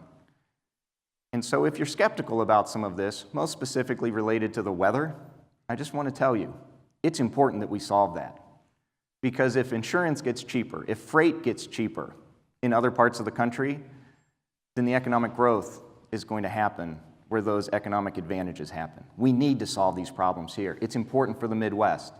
We currently have 16 members of Congress. We're going to go to, the suggestion is we're going to go to 15 after the next census in 2020. The other states losing members of Congress are all in the process, or are all important to protect Great Lakes water, because we don't want the rest of the country to get it, do we? Are we on the same page on that one too? Are Pennsylvania, Michigan, Wisconsin, Illinois, the only state on the yellow part that's supposed to lose any population is Alabama. I'm not quite sure what Alabama's doing. But think about that. We're losing political power. We're losing economic opportunity. That's why Governor Kasich is marshaling collaboration across state agencies in a way that no one has ever done before. One-stop shopping for a topic as big as this, because it's important for our long-term future. We grow things and make things here. We have to get them to market. We have to have the investment in these jobs for all of those reasons. Again, I think the shift is as big as it was in 1903 and 1908. I do not have a crystal ball. I can't tell you how fast it's coming, but as sure as the world changed when those things happened, the world is changing now, and there is no turning back. If you think about that change, the Wright brothers were two bicycle mechanics from Dayton. Henry Ford, there were other auto manufacturers, but he was an entrepreneur up in Dearborn, Michigan. The effort to bring CAV to market and these other emerging technologies, every country, every major company, every major academic institution in the world are working on it. So if they could make a change that big, starting with what they had, you have to have some confidence that this change is happening too. And you've got a chance to be a part of it. I hope you want to be a part of it. I'm going to end on one last note. I talked about the health issues related to this, right, and how dangerous motor vehicles are. In 1955, same year the Turnpike opened, something else happened. Jonas Salk created the polio vaccine. I've heard people say this is a space race, right? What if we don't think of it as a space race with winners and losers and that we're just trying to get something done? What if we're trying to solve a health problem like Jonas Salk did with the polio vaccine? To put in perspective, though, in 1955, there were 1,000 polio deaths in our country. It was not nearly as serious an epidemic as what motor vehicles are in the crashes and the damage they cause today. So maybe we can think of it as a worldwide effort to cure something as serious as polio. And I hope you want to be a part of that and join us. If I've lost you, the famous philosopher, Marty McFly.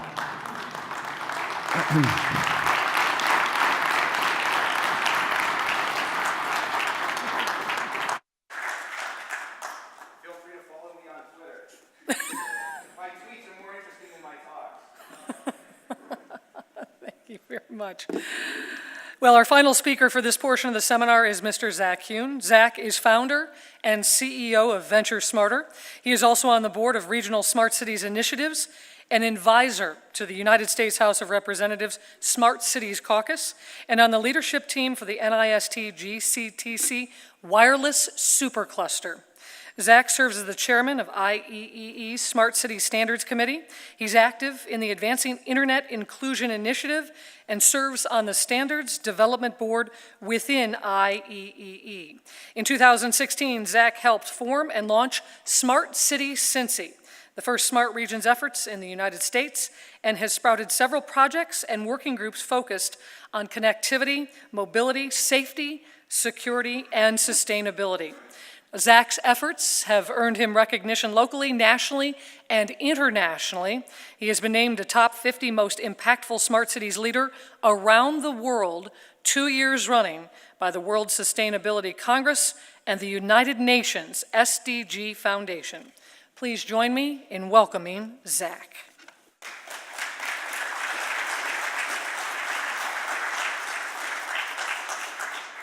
It's never easy following, oh, is this on? You guys hear me? Yes, okay, great. It's never easy following Randy and Jim. It's great to see you gentlemen here, and thank you to all of our hosts. I think that this is a fantastic event. I get excited about smart cities because we have the opportunity to optimize or altogether replace our outdated and our inefficient systems and infrastructure. When we talk about mobility, I get particularly excited. Every time we've had a paradigm shift in mobility or in transportation, we have doubled our quality of life around the world. When I look at things like automation, when I look at things like Hyperloop, when I look at things like shared mobility, I would contend that we are on the cusp of another paradigm shift. I often ask myself, and I would encourage us all to ask ourselves, what am I doing to compel my community to invest in these things? What are we doing to compel our communities to invest in these things, and why is it important? I'll try to avoid redundancies and not cover the same things that Jim and Randy covered. I'll talk a little bit about some programs that we're doing to kind of set the stage and then tie it all together. Earlier this year, we launched the Congressional Smart Cities Caucus in the United States House of Representatives. Has a good showing of members now that are trying to figure out how to enable communities of all sizes to begin investing in these things. One of the things that we did was partner with the Congressional Smart Cities Caucus. We partnered with several federal agencies, as well as partners in the private sector to launch the United States' first Smart Infrastructure Challenge.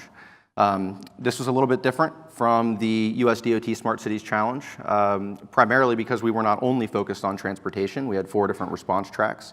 And also because we actually were able to receive 2 more project submissions in US DOT. So we were a little bit overwhelmed, but also very excited about the momentum that this created.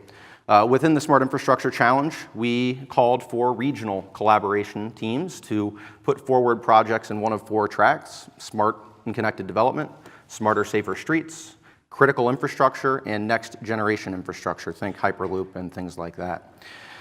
These teams are competing for up to $50 million in initial pilot financing, and then up to $3 billion for those projects to scale. These teams are also being matched with potential pilot funding from the various federal agencies, ranging from the Department of Commerce, NTIA, to Department of Homeland Security Science and Technology Directorate. This was an important step for us as an organization, but I also think for the market at large, because when we talk about smart cities, there is a lot of talk, and historically there hasn't been that much action, and we wanted to move away from theoretics and start moving towards action, very much like we've seen happen here in Ohio, in many parts thanks to Drive Ohio. I mentioned earlier regional collaborations. It is absolutely imperative that as we are looking at these technologies, these policies, these strategies, that we are thinking beyond city limits. So smart regions are about empowering communities of all sizes to research, plan, fund, and deploy or implement new strategies, technologies, and policies that create better places to live, work, and visit. For all people, not just those that can afford it, and not just those that are physically able. So Randy, I particularly appreciate your comments and your presentation. This isn't easy, but it is all about impact. It's about impact for people and communities. It's about impact for businesses and organizations, and it's about impact for governments and agencies. And there's a business case to all of this. One that's really not that unfamiliar is that we're able to cut costs. That happens across verticals.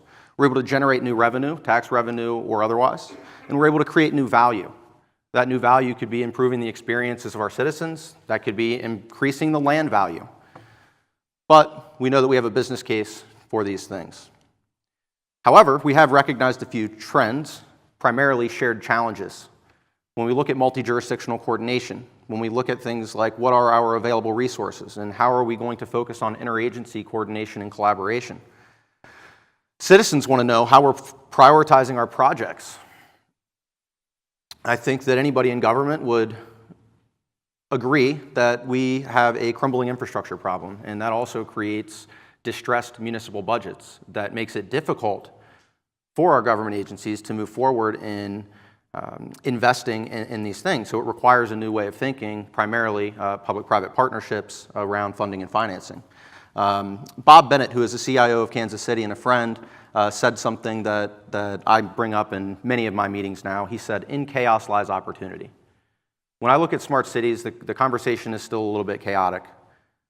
But I think that there's a lot of opportunity for us as practitioners in the space, as well as for each of the stakeholders that I mentioned before.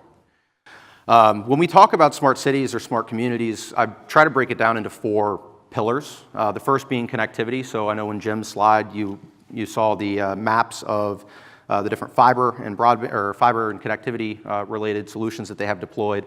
Connectivity is really the foundation of any smart city or smart region or smart agency. Whereas we're looking at connecting our people, our places, our things, and our information. So, that starts with broad. Did I press something?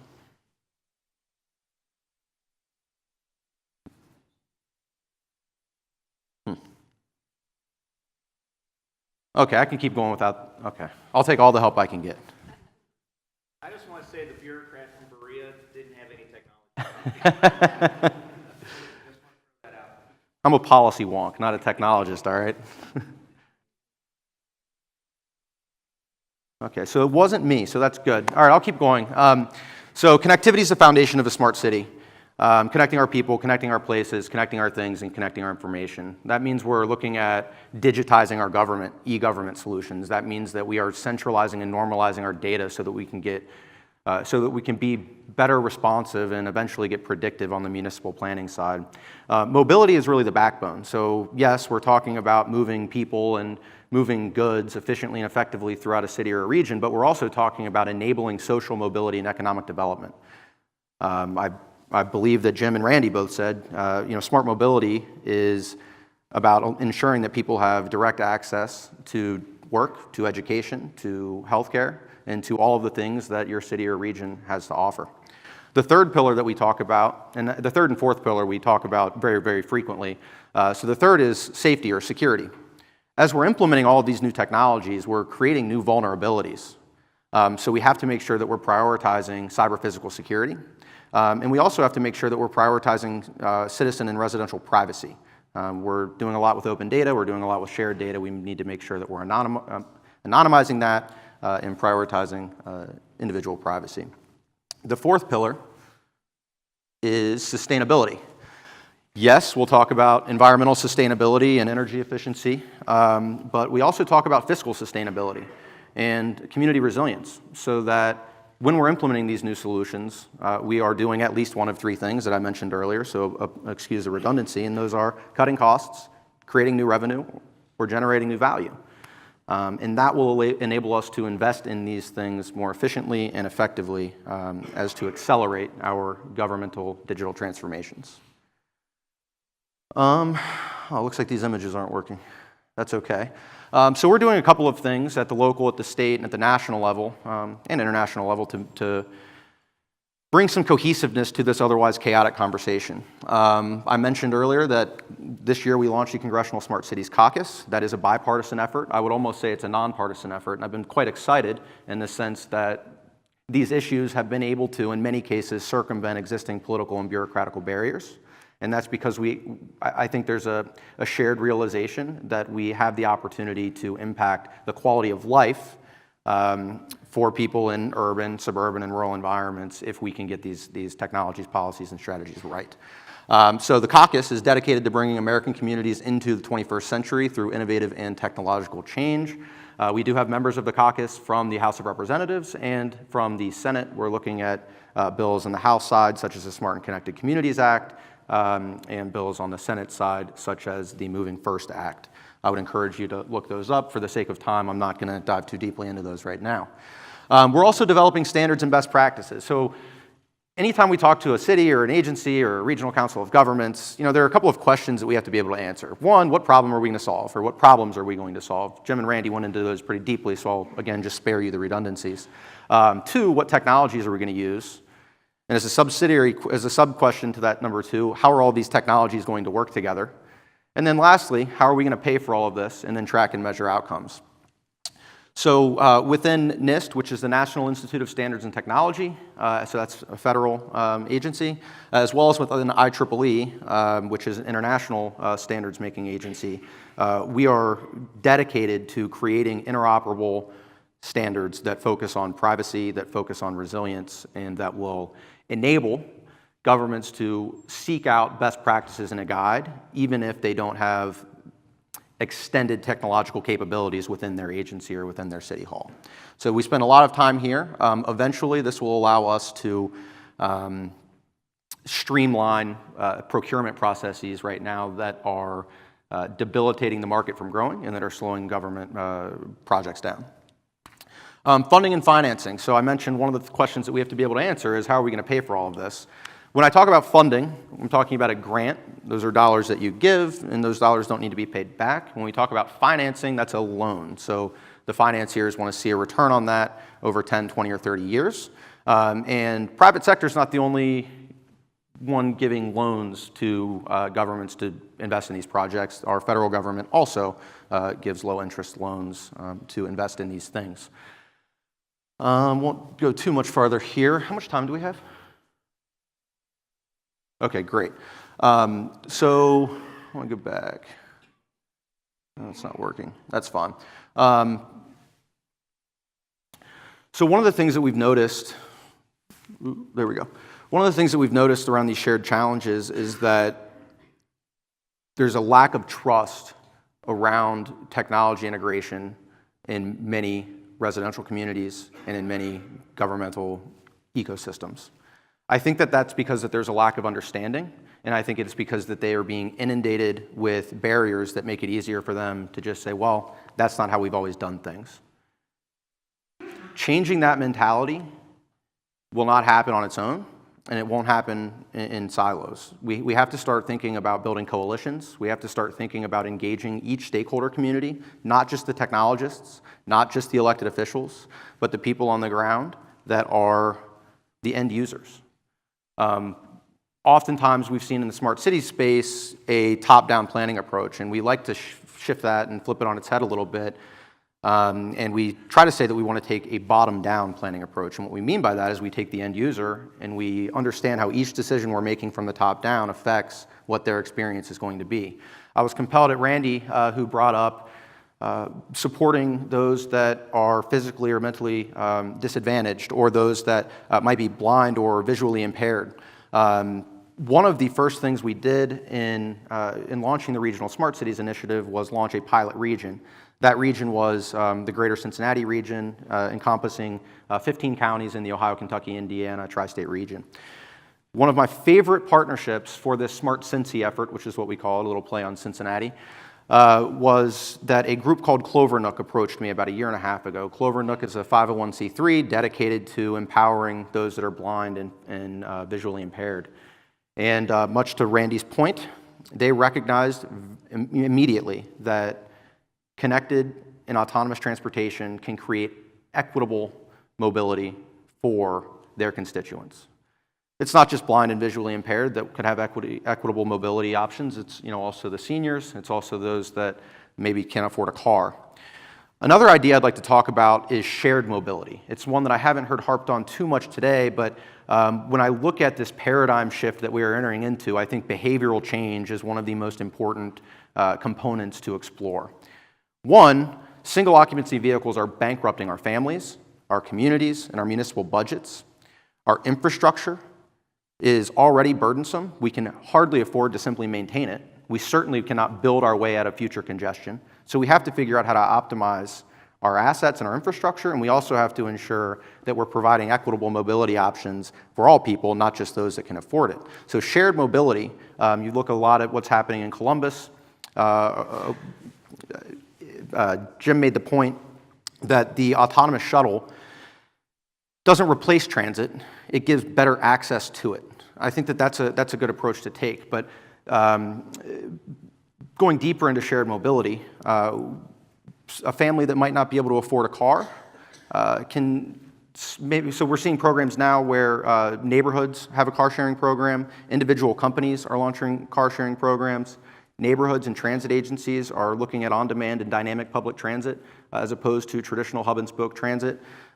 Shared mobility means that we don't all have to own a car, and that's pretty important because driverless cars are pretty expensive. To another point that was made earlier, none of our cars are doing anything right now. They're all parked in that parking lot, and I had to park really far down because most of the spots were taken. I could have used a shuttle to get here, but got to laugh. I didn't get as many laughs as Randy, though. He's a tough act to follow. So anyway, I think shared mobility and behavioral change are two key components that I don't often hear in these conversations, but I think that they're really important ideas to spend time and harping on. I know that I have a little time left. Is it okay to answer questions? Is that? Okay, all right, well, I can wrap up now. Okay, sure. So I'd like to leave everybody with a call to action, and that was just reiterating what I said earlier. What are you doing to compel your community to invest in these things? You need to make your voices heard. I like what Randy and Jim both said. You have the opportunity to get involved in these things. Our elected officials are charged, and our appointed officials are charged with representing us. If we don't make our voices heard and let them know what we expect to see out of these things, then they can't properly represent us. So my call to action to the community is get involved, make your voice heard, and help us accelerate the integration of these digital technologies, these new strategies, and these new policies that can help us create better places to live, work, and visit for all people, not just those that can afford it. Thank you.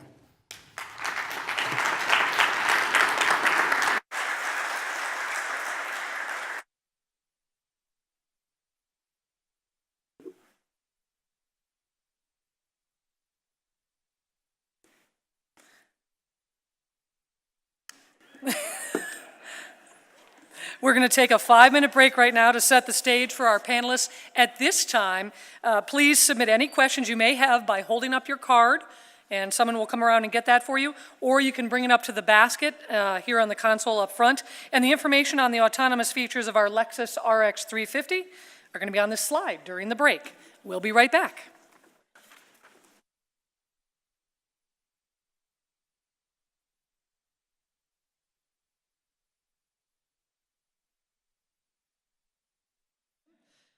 Our panelists today, in addition to Mr. Barnum, Mr. Cole, and Mr. Hune, are made up of UT faculty member and a UT alum whose careers involve the topic of our discussion today. First, I would like to introduce Dr. Eddie Chu. He's a professor of civil and environmental engineering at the University of Toledo and director of the Transportation Systems Research Lab. He has nearly 30 years of experience as a researcher in the transportation engineering field. His research interests include transportation asset management, smart transportation systems, and applications of analytical tools, including traffic simulation, optimization, and artificial intelligence to solve those transportation problems we're all facing. Dr. Chu has conducted more than $7 million worth of externally funded research as a principal investigator of more than 40 research projects. Lori Adams joined DGL Consulting Engineers in 1986, was elected principal in 1999, and most recently managing principal in 2017. She leads DGL's traffic safety team and has unique skills in pedestrian movement analysis within busy urban corridors, as well as school, walking, and biking routes. Lori is involved with all DGL traffic safety projects, including signal timing, safety studies, and safe routes to school statewide contracts. Lori holds a BS in civil engineering from the University of Toledo and is a professional engineer in both Ohio and Michigan.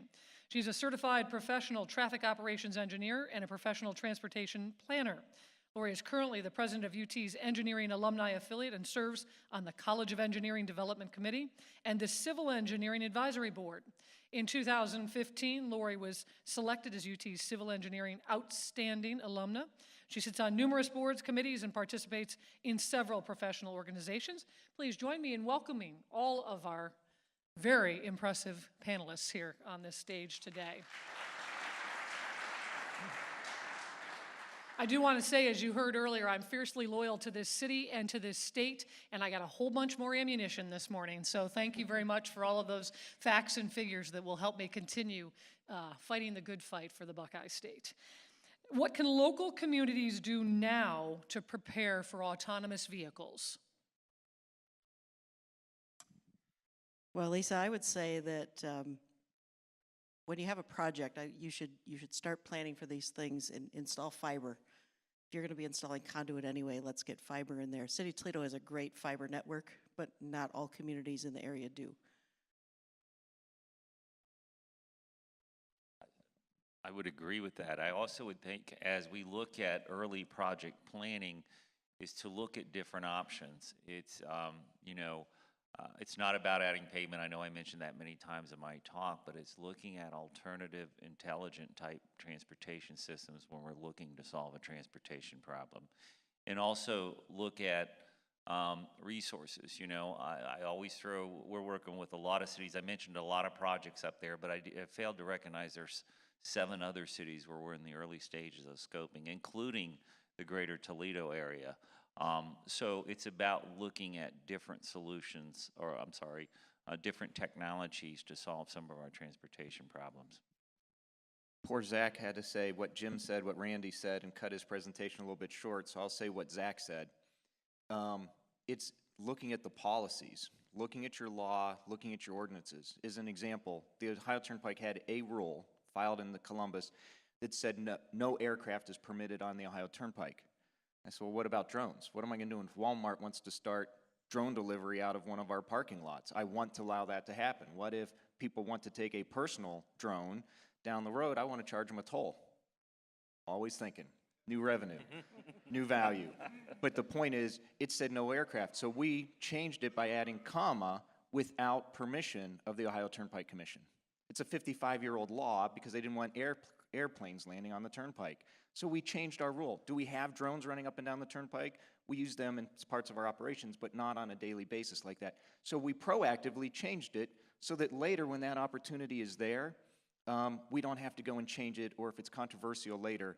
Right now it's for life flight and the potential use of drones. So I'd say look at your policies, look at your programs, and start that collaborative part. That has nothing to do with technology. That's changing culture, changing process. I think the first thing that they should do is figure out what problems they want to solve and then reverse engineer it from there. As we build and replace our current infrastructure, what should we be adding to plans to prepare for this new technology? Repeat that?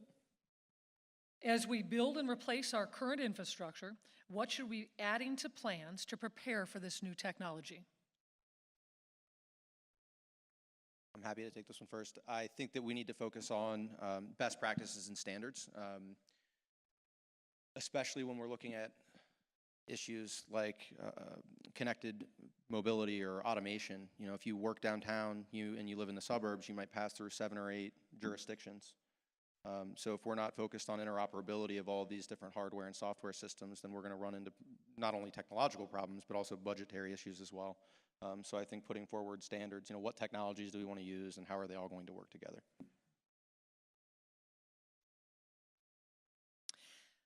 How do smart vehicles handle aggressive drivers who, you know, are in work zones or congested traffic areas? That's a great question, actually. It's always difficult to handle certain situations. You know, aggressive drivers, that's one. But, you know, a lot of these vehicles have sensors and multiple layers of sensors, whether it's LiDAR, radar, GPS systems, or video cameras that do recognize objects around the vehicles. You know, these sensors are designed to look at objects, identify objects around them. Unfortunately, there are aggressive drivers out there, but the vehicles are also designed to pull themselves into minimal risk conditions. So I know that's a big part of what the automotive companies, the application companies are looking at, to look at different scenarios to which this vehicle will likely encounter, and that's part of it as well. The good news, every connected or autonomous vehicle that's out there is one less potential aggressive driver, right? They will not road rage. It will, you know, system overrides. It will not allow aggressive behavior. So that's the good news, because that's almost always the biggest problem, right? It's one aggressive driver that causes other humans who are not normally aggressive to start to act aggressively with their big weapon. So I'd say that for the first part. But in firms I've worked with and insurance companies who are modeling this behavior, the neat thing is, as you just start to get to a 20, 30, 40% penetration, you start to get some of these benefits because, again, there's one less aggressive driver, but you start to get more and more vehicles that are acting properly. It affects even those other vehicles around that aren't acting properly, if that makes sense to everybody, because you start to kind of isolate them in that behavior. So I may add, people get more upset with other human beings than they are with machines. So we don't beat up on computers, but we sometimes upset with other drivers. So Well, it's important. It's important, I think, to note that autonomous vehicles have to have a means through which to communicate with other drivers and other pedestrians, and they'll do that using the same means that we've always used, which is using light and using sound. That'll help avoid some frustrations. If money was not an issue, what would all of you want to do now and down the road to make all of this happen?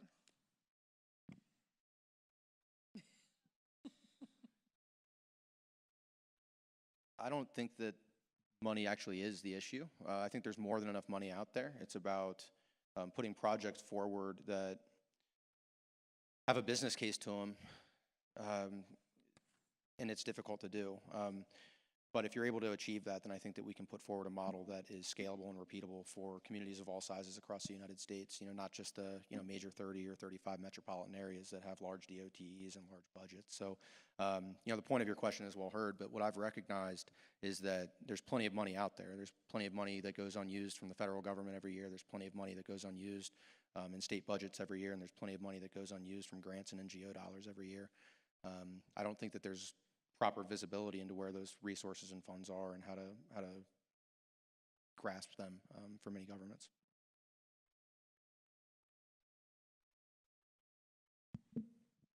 I would probably look at money. Again, I wouldn't go out there and rush to install all this different hardware out on the system yet again, because we don't want to get too far out in front of our skis on this. Technology is evolving quickly.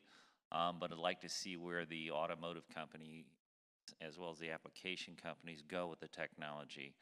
As Randy mentioned, we don't want a bunch of beta machines out there, and then all of a sudden that's not where the technology is going. So, education is probably where I would invest. Looking at tomorrow's workforce, looking at some of our engineers coming out into the workforce today, some of our technicians, et cetera, and looking at, hey, the world is changing. It will change in some form or fashion as it relates. Actually, it'll change very quickly in the transportation sector, and probably better prepare the people that will be designing, ultimately maintaining that infrastructure. That's probably where I would invest those dollars right now. I would have to agree with Zach that there is a lot of money out there, and in projects that were already that are already in the pipeline and are already being planned, you can do small incremental changes. Maybe the cost goes up just a little bit of providing the right things, more resurfacing, getting the pavement markings down so that the vehicles can read them, upgrading signal equipment whenever we can, and using the best technologies that are out there instead of just putting in what you've always had. I'll have to echo Mr. Barner's comment, because being an educator, education is super important. Looking at a college engineering curriculum, we should be able to change that, reprogram that to adapt to this coming technology. 30 years ago, Lisa, there is actually Intelligent Highway Vehicle Systems, IVHS, that turned out later on being called Intelligent Transportation System, ITS. In the 1990s, starting to be called ITS. Jim probably know that. In ODA, however, the ITS asset is still a relatively small part of the entire asset. So it's a fraction of the other assets like pavement and bridges and so on. So part of that is, even though myself as civil engineers, ODA has mostly civil engineers, people in charge of that, we all learn just concrete, steel, bridges, pavement. And with this new technology, engineers need to be more broad-based, cross-discipline, know different things. So that costs money to learn taking additional courses, for example, or how do we reorganize that, have more people more versed in different technologies and so on. And that would be important for people to be able to accept that, so that we're not doing the same thing as we have been doing for the last 30 years.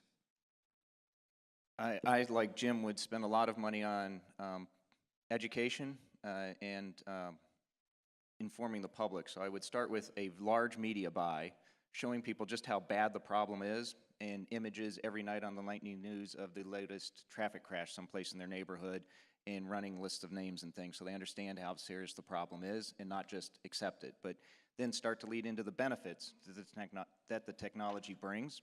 Second, it would be workforce training, showing people not to fear the job they're going to quote unquote lose, but the job they could have or how their job could change. I mean, one of my favorite talks was with my wife. Our daughter, we're always a little bit worried about bullying, right? She said, "You're not taking a bus driver off of Eden's bus." And I said, no. What about a person on that bus who, instead of 90% of their time turning a wheel and applying a brake or acceleration, intermittently looking up into a mirror to see what's happening behind them? Instead, you put a person trained in social work and tutoring and anti-bullying messages in the middle of a bus who can watch every one of the kids 100% of the time they're on that bus, and or get them on and off, make sure they're doing some homework. Amen? What's a better job? What's a better use of human talent? The mechanics of driving, trying a little bit of their time and attention to do the other stuff, or 100% of their time doing the other stuff. Where's the value? So showing bus drivers what that potential is, and then getting them that training so they're prepared for it. So I would work on that workforce part. And the last part, Zach mentioned some congressional action. There's also the AV START Act that has specific provisions about designing these systems in vehicles for vulnerable populations and disabled populations. I would spend an awful lot of money taking an awful lot of congressmen out to dinner and paying for their campaign ads so that they pass this stuff. I'd like to add one thing to that. How many people, by show of hands, are familiar with Hyperloop or Oh, well, that's fantastic.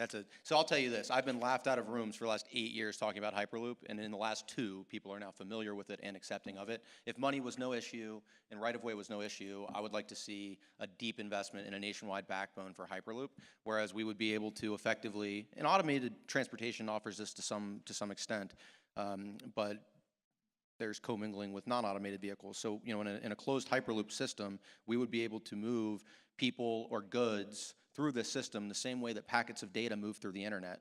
That would be in an automated form, being able to, the issue you would then run into is first mile, last mile. So I would say I would invest in a Hyperloop system and then first mile, last mile solutions so that, you know, we could get from coast to coast in a matter of, 45 minutes to an hour and a half as opposed to many, many hours on an airplane. I heard a line the other day, it's a statistics, for every one person promoting change, there are 10,000 guarding the old current way. Old guard. Which team are you on? There's where I would invest the money, is to reverse that, but that is a stat that really just was eye-opening for me.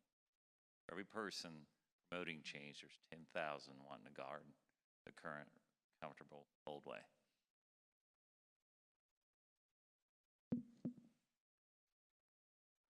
Will AV infrastructure keep terrorists from using vehicles to harm or kill people? I'm happy to jump on that. Nice, France, right? New York City, terrorists are already using vehicles to kill people. I am very confident that within blockchain and or advanced analytics, the safety control systems on AV, you will be able to stop, again, aggressive or dangerous action. I mean, we have to solve the ethical problems of everyday use of those, but still wide scale or manipulative use like that, there will be safeguards inherent within it. I'm very confident that that's going to be there. And to that point, one of our universities here in Ohio, the University of Cincinnati, has a cybersecurity range that is specifically designed to test and mitigate risk around autonomous systems. So shout out for, Ohio's taking the first steps that are required here. If I can just add on to that, if you're not familiar with blockchain or what I'm talking about, advanced analytics, it was one of the first questions somebody had. They said, okay, Randy, you talk about an airbag deploying. What if you have someone who maliciously drives down the turnpike and hacks your system and pretends to deploy an airbag? And we immediately, working with Cisco and our local company, Logicalis, started to contemplate that as a security measure, we would triangulate data, right?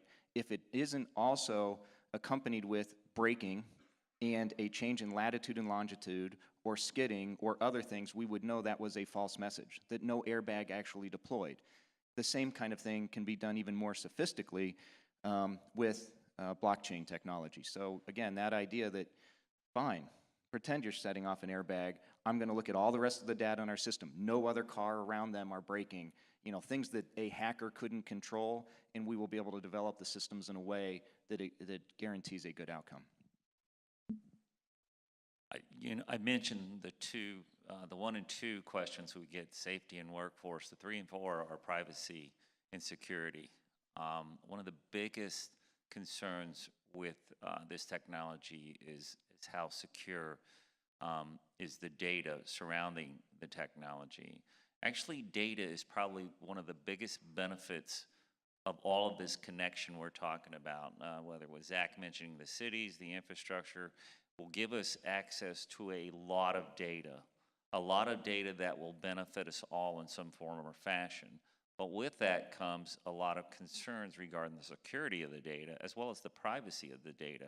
One of the biggest initiatives in the Smart Columbus effort is it's the Smart Columbus operating system. It's an integrated data exchange. So that data exchange will be getting data feeds from multiple different devices, whether it's static data sets, dynamic data sets, which could be the roadside units, the information we're getting off vehicles. We have to be able to manage that data. So in other words, we have to bring that data into the system. We have, and that's filtering it, whether it's filtering it at the edge that Randy talked a little bit about, or bringing that data into a central repository and look at managing that data. We're talking terabytes there's going to be a new bite, a pterodactyl bite or something coming out that's going to discuss even more and more data. So that's a big part of it. So there's a lot of investment in us managing that data, but a lot of investment going into how we secure that data. So that is something that is ongoing in that initiative, but it's a big part of all what we're talking about. Other than demonstrations, what educational methods will be implemented to ease the stress of the AV transition for the elderly, and not just the elderly, I would add those who are not as tech savvy?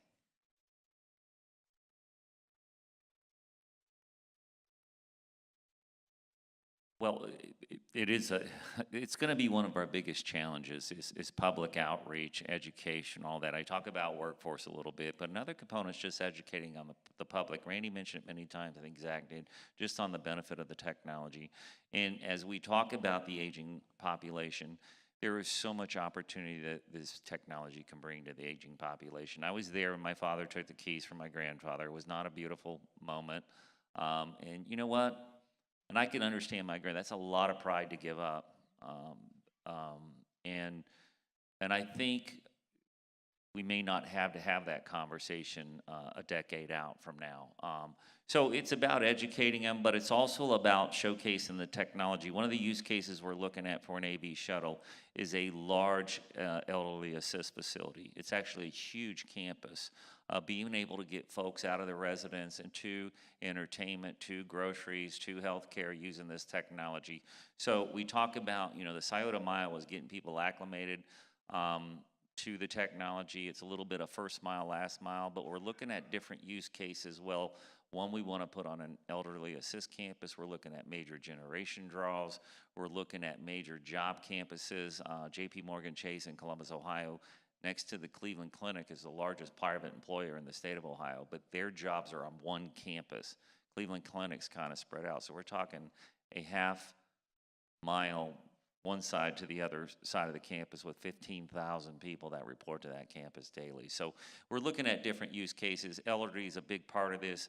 We want to get that technology to the elderly community to solve some of the challenges there, but also, in the beginning, it's about exposing them to the technology and what benefit it can give them. Just to add to that, I think it's using trusted partners like AAA, who people rely on for information about travel and transportation. It's working with local social service agencies, getting information into newsletters. We've had extensive discussions with AARP this year. They work on this at their conferences, and we're trying to get more and more information to them. So it's going to trusted resources they see for other parts of their life and getting this message into those sources so that they see it not just coming from bureaucrats and entrepreneurs, but also getting it from those trusted sources they rely on for other information. I would say equally as important, Jim, to showcasing the technology is clearly and effectively articulating what the outcomes and what the benefits are. Because if we focus on that, the technology really doesn't matter. And I tend to be very deliberate when anytime I say technology, and I'm talking in the context of smart cities, I almost always say technology, policy, and strategy, because technology on its own is not going to get any of these things accomplished. Policies on their own won't get any of these things accomplished. There has to be a community engagement and education strategy that's correlated with all of those things. And I think it goes back to the first question, which is what's the first thing you need to do? Well, it's along the lines of a needs assessment. What problems are we solving?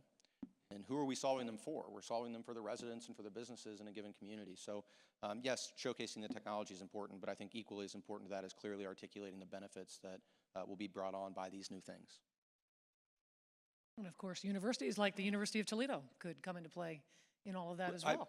Yeah, so on that point, sorry, I know we have other questions here, but we've not yet had hundreds or thousands of use cases to make, not just in automation, I would actually say, or not only in automation around transportation, but in a lot of these smart cities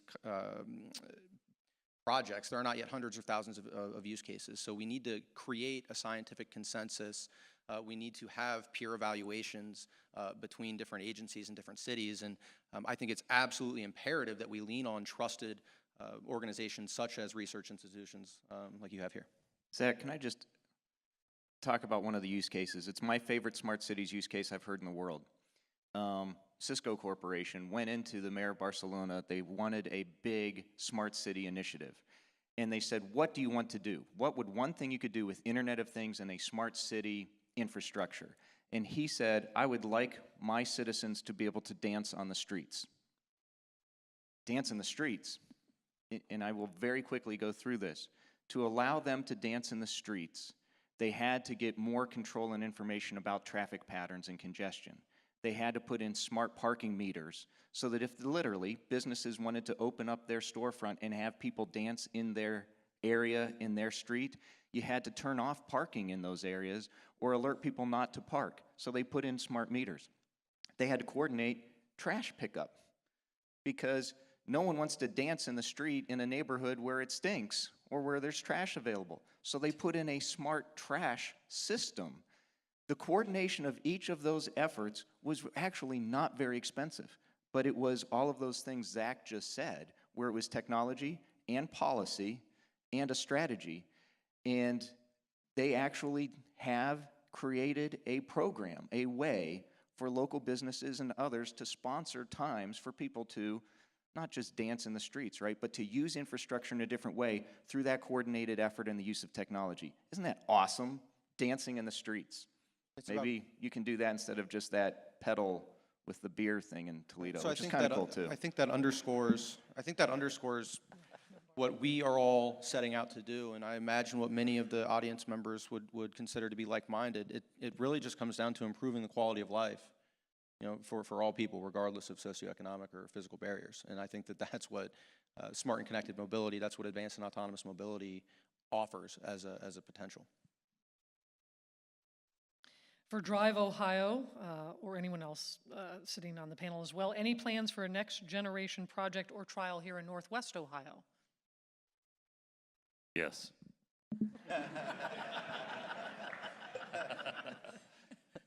You know, and I did forget to mention that, and Patrick, my colleague, pointed that out to me. You saw that map, and you saw how Central Ohio is centric. We're starting to get projects now in Southwest Ohio, working closely with the Cincinnati group. We are in conversations with local leaders from the greater Toledo area, including the University of Toledo, looking at a transportation problem that's unique to this area that we can solve with the technology. We've already met a couple of times, and we're down to a couple of options, but I think we'll be at a place where we can announce an initiative here within the next month or so, and looking at how we start bringing the community together, and that's the local elected officials, that's the universities or community colleges, as well as private sector folks that are very interested in all this. Like I said, each one of these projects we have around the state, it's not Drive Ohio and the city government. It's local partners, Cincinnati, University of Cincinnati, 2 regional transit authorities, chambers, that companies. Like I said, the companies have as much, if not more, of a vested interest of getting people to their work locations. So every one of these jobs has a kind of a consortium, multiple partners. We've got that in Toledo. We're right there on the verge of announcing an initiative here. But yes, we're really excited about it. And I'm glad to see everybody at the table when we come up for the meetings. We'll have a camera here in a little bit, so maybe you can make an announcement then.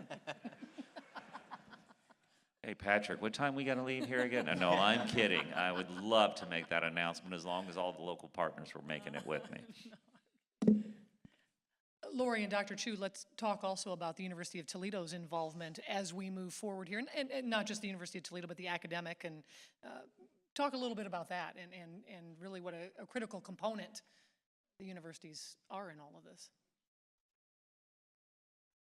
Well, I would say that the university is willing to step into the forefront and study this. We have a great cybersecurity initiative that's going on here. The transportation, the civil department has a great team, and we've gathered some people from this area that have a lot of knowledge and really want to, as Jim said, bring a project to the forefront that will make sense for Northwest Ohio. I have to make one more statement here, and I will challenge this. You know, I'm fortunate to be part of the Civil Engineering Advisory Board at another great university further south. But curriculums are going to have to change. I think my colleague here, professor, mentioned concrete, steel, asphalt. They're going to have to change. Our model, the way I was groomed as a civil engineer, it will be outdated. If we are going to have to change the curriculum, whether that's at university level or community college level, but to prepare the engineers, the planners, let alone not even that, the technicians and everybody else for this technology, that is going to have to change. If we maintain our current curriculums, we are not going to be able to prepare these students, these kids, for what's in store for them tomorrow. I think the other role that universities can play is in building trust with local and regional communities. And I think that that's not something that historically the technologists have been great at, through the trends that I've seen over the last 2 or 3 years. So I think that there's an opportunity for universities to bring trust to these conversations where it has otherwise been lacking. I think this seminar is one good example that the college supported, that we are connecting with the communities and bringing outstanding speakers to help everyone here kind of getting to know more about this technology and what's the potential of it. And I'm very, very amazed. Randy mentioned blockchain, that kind of things that's very at the forefront, artificial intelligence, blockchains.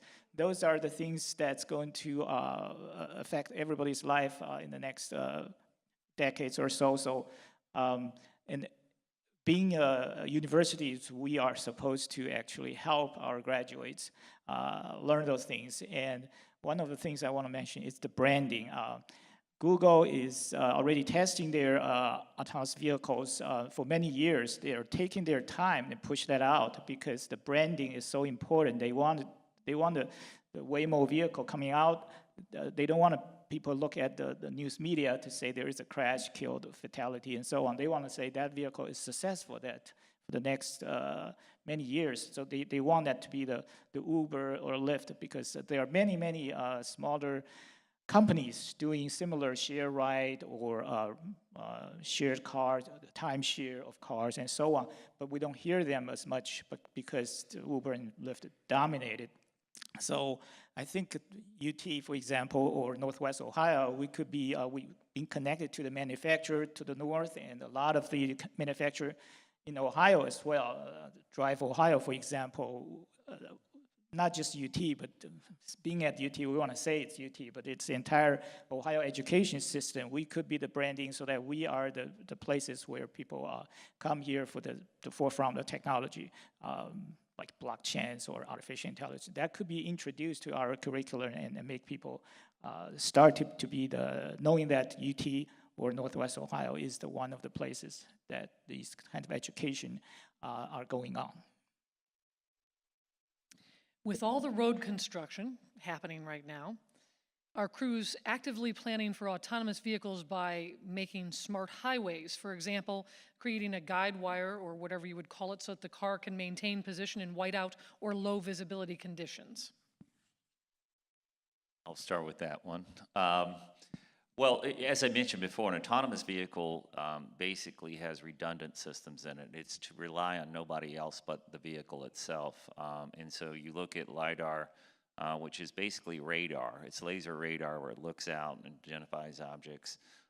It has GPS systems, and it also has video. So with all the redundant systems, it should be able to navigate what we call the standard infrastructure. Now, where sometimes it may be a challenge is the unforeseen conditions. That's the work zones. We have a traffic accident and a police officer that's now directing traffic. That's where the challenge comes in. And that's where we think we can offer that vehicle additional safety layers and the fact that we can communicate it with the infrastructure. We're not putting anything special on the highways other than we're testing some, as I mentioned, on 35 with fiber and roadside units. We are doing things like that where we can test that communication, where we can put information inside your vehicle, as well as us extracting information from your vehicle along those old highways. So with those projects I mentioned before, we're testing a lot of the technology.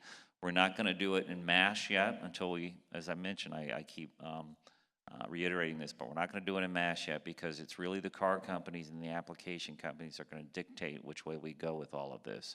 But we are testing different technologies, different situations. And you mentioned redundancies, using radar and LiDAR as an example. So how many people are familiar with LiDAR? Most people, that's great. So LiDAR is the primary tool that I think most automated vehicles are using.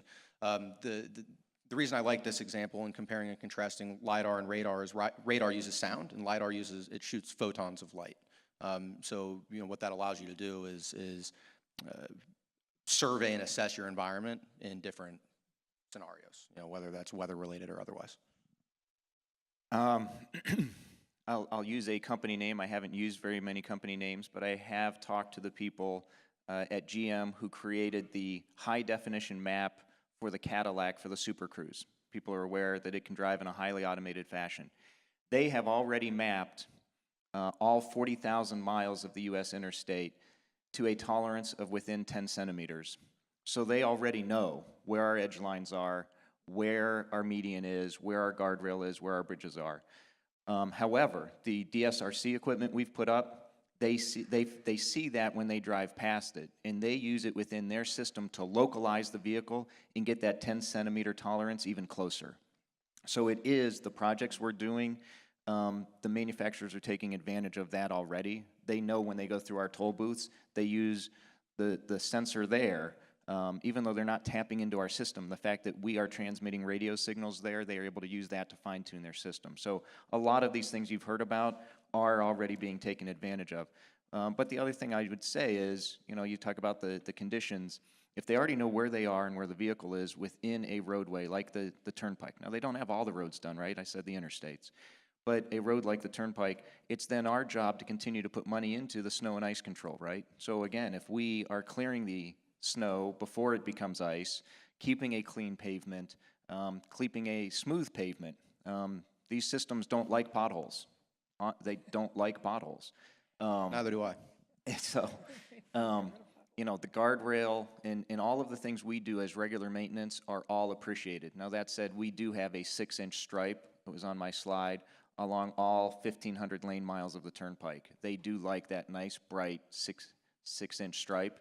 And through tolling, we are able to maintain the road that way. We are able to clear snow and ice within 2 hours of it falling on the ground and maintain a 99.89% reliable traffic speed on the turnpike. Now, yes, we do want you to go 60 or 50 in a construction zone, in a work zone, but this current year, 99.89% reliability that the posted speed limit or marked speed limit is what you will drive on the turnpike. That's by keeping the road safe, keeping the road well maintained. That's what they like, because you can have all the equipment in the world you want, but if you're in a traffic jam, you're just like everybody else. Actually, what truly expedited the development of the autonomous vehicle was the drop in cost of the LiDAR systems. When I was surveying early in my career, long time in my career, Lisa, Back in the 90s. we were using LiDAR to ground survey for highway projects. When we bought our first LiDAR base station, it was $150,000, one base LiDAR gun. A sensor now on these cars is $100 to $200 on some of these cars. So that drop in costs with that technology really expedited the development of the autonomous vehicle. Another fun fact. I'm really not cool with fun facts. I just went to a seminar not too long ago and heard a lot of these anyway. So anyway. Jim, you are going to get labeled the Cliff Clavin of the autonomous vehicle world. So I'd like thanks to- for sharing your facts, though. I'm going to use them, maybe not all at the same time.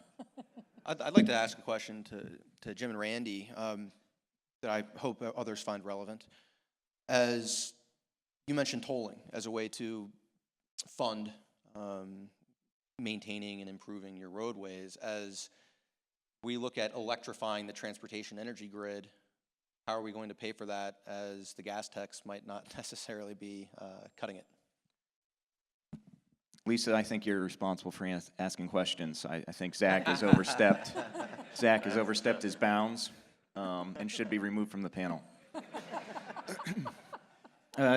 We just had the Midwestern Governors Association meeting in Columbus, and Governor Kasich was the host of that. He's the chair of the Midwestern Governors Association, and he pointed out right there, I can say, you can never get out in front of the governor's headlights, but you can follow in his path.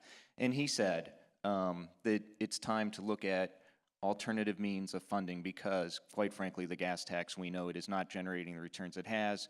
And there are not big bags of cash coming from Washington. So there is going to be more local need to generate revenue. Tolling, specifically tolling interstates, is increasing in planning across the country.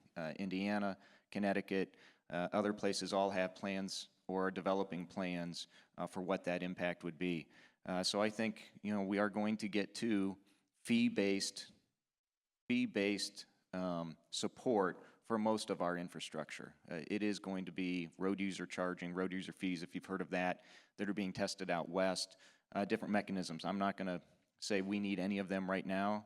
By leveraging the asset that's the Turnpike and investing an additional $1.5 billion into the transportation network of Northern Ohio, we're in relatively good shape, but there still are an awful lot of arterial roads and city streets and stuff that need support that rely on that same gas tax. So I think there will be a change in that. The governor's debate this week, both candidates talked about infrastructure and the need to find new forms of support. Specifically, Attorney General Mike DeWine said the first conversation he will have with a transportation director will be, how are we going to find the new funds, the new means to support what we have because of what's happening with the old funds. So I don't think I can add more than what Randy said, other than a conversation will have to happen. And the math just doesn't add up. So all what Randy said, and we're in 100% agreement that a conversation will have to happen sooner before later. I'm a rabble-rouser. Other than the shuttle that we heard about at our last Technology Takes the Wheel event, when can we expect to see autonomous vehicles in Toledo?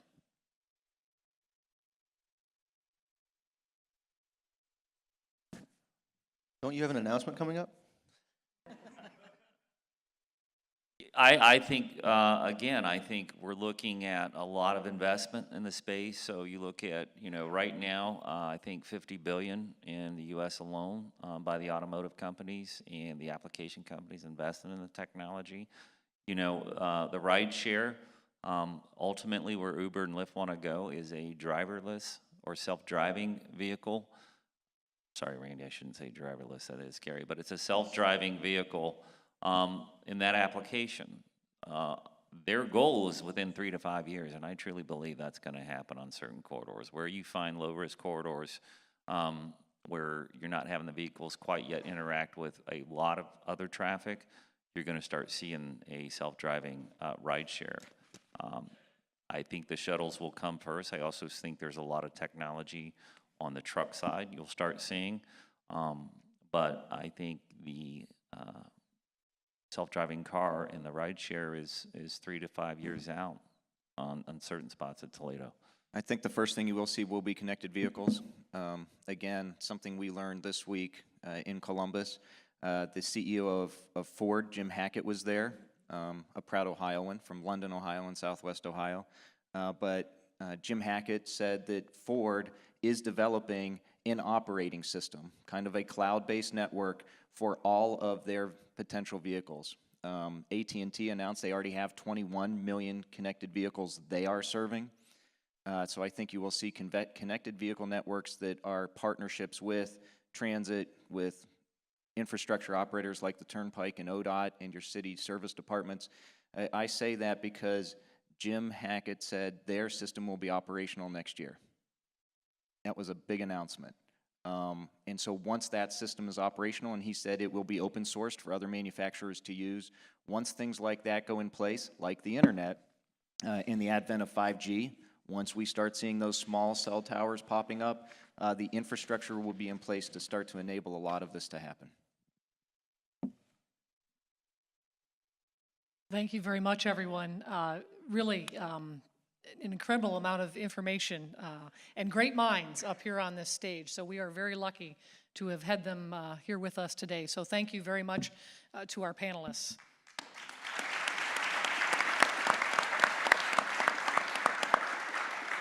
And at this time, it is my pleasure to introduce AAA Senior Executive Vice President Edgar Avila.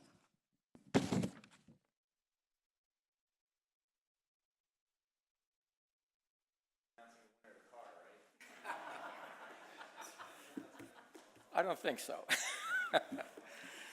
Good morning, everyone. On behalf of AAA and the University of Toledo, we also want to thank our speakers and panelists for their presentations and panel discussion. And of course, to Lisa Guyton, our moderator, I want to give them another round of applause.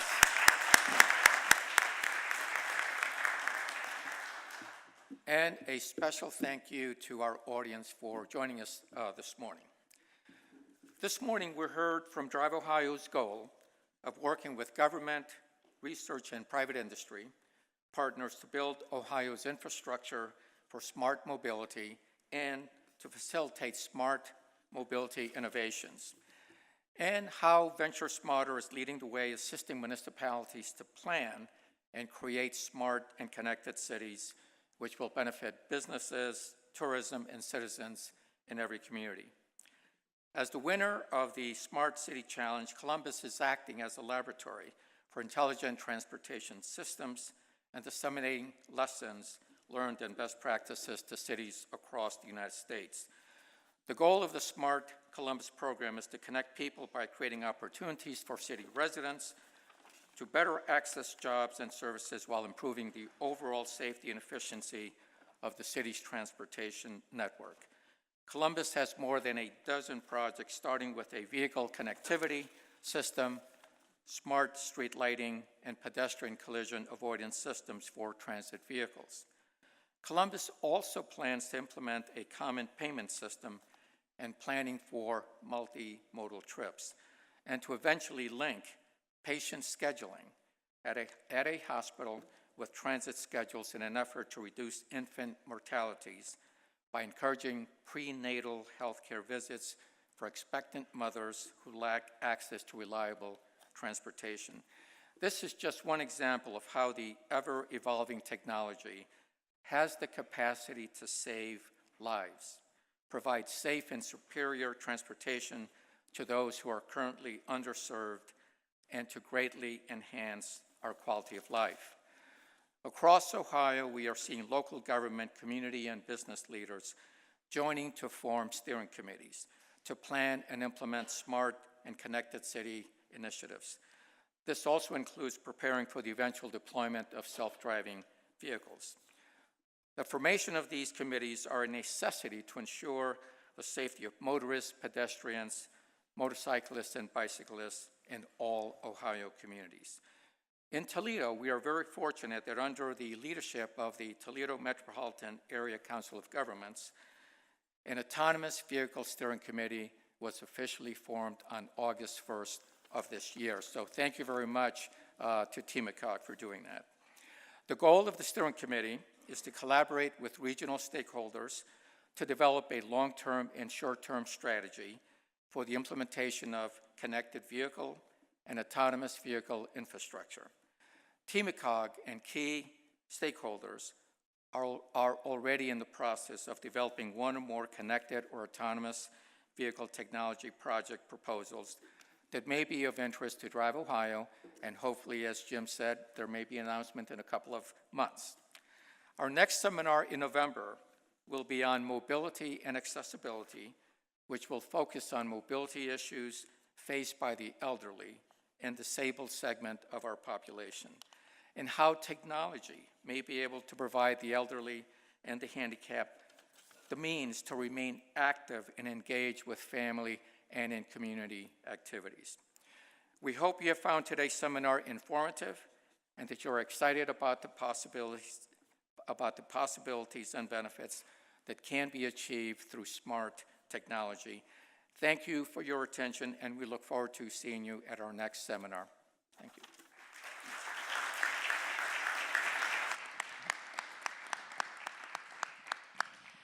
A heartfelt thank you goes out to our speakers and panelists here at the College of Engineering. Thank you to the co-sponsors of this series, the University of Toledo College of Engineering and AAA of Northwest Ohio. Please mark your calendars. The next seminar in the series is November 2nd. And if you registered for CPD certificates, please make sure you sign in, and those will be emailed to the address that you provided. Thank you all so much for being here today.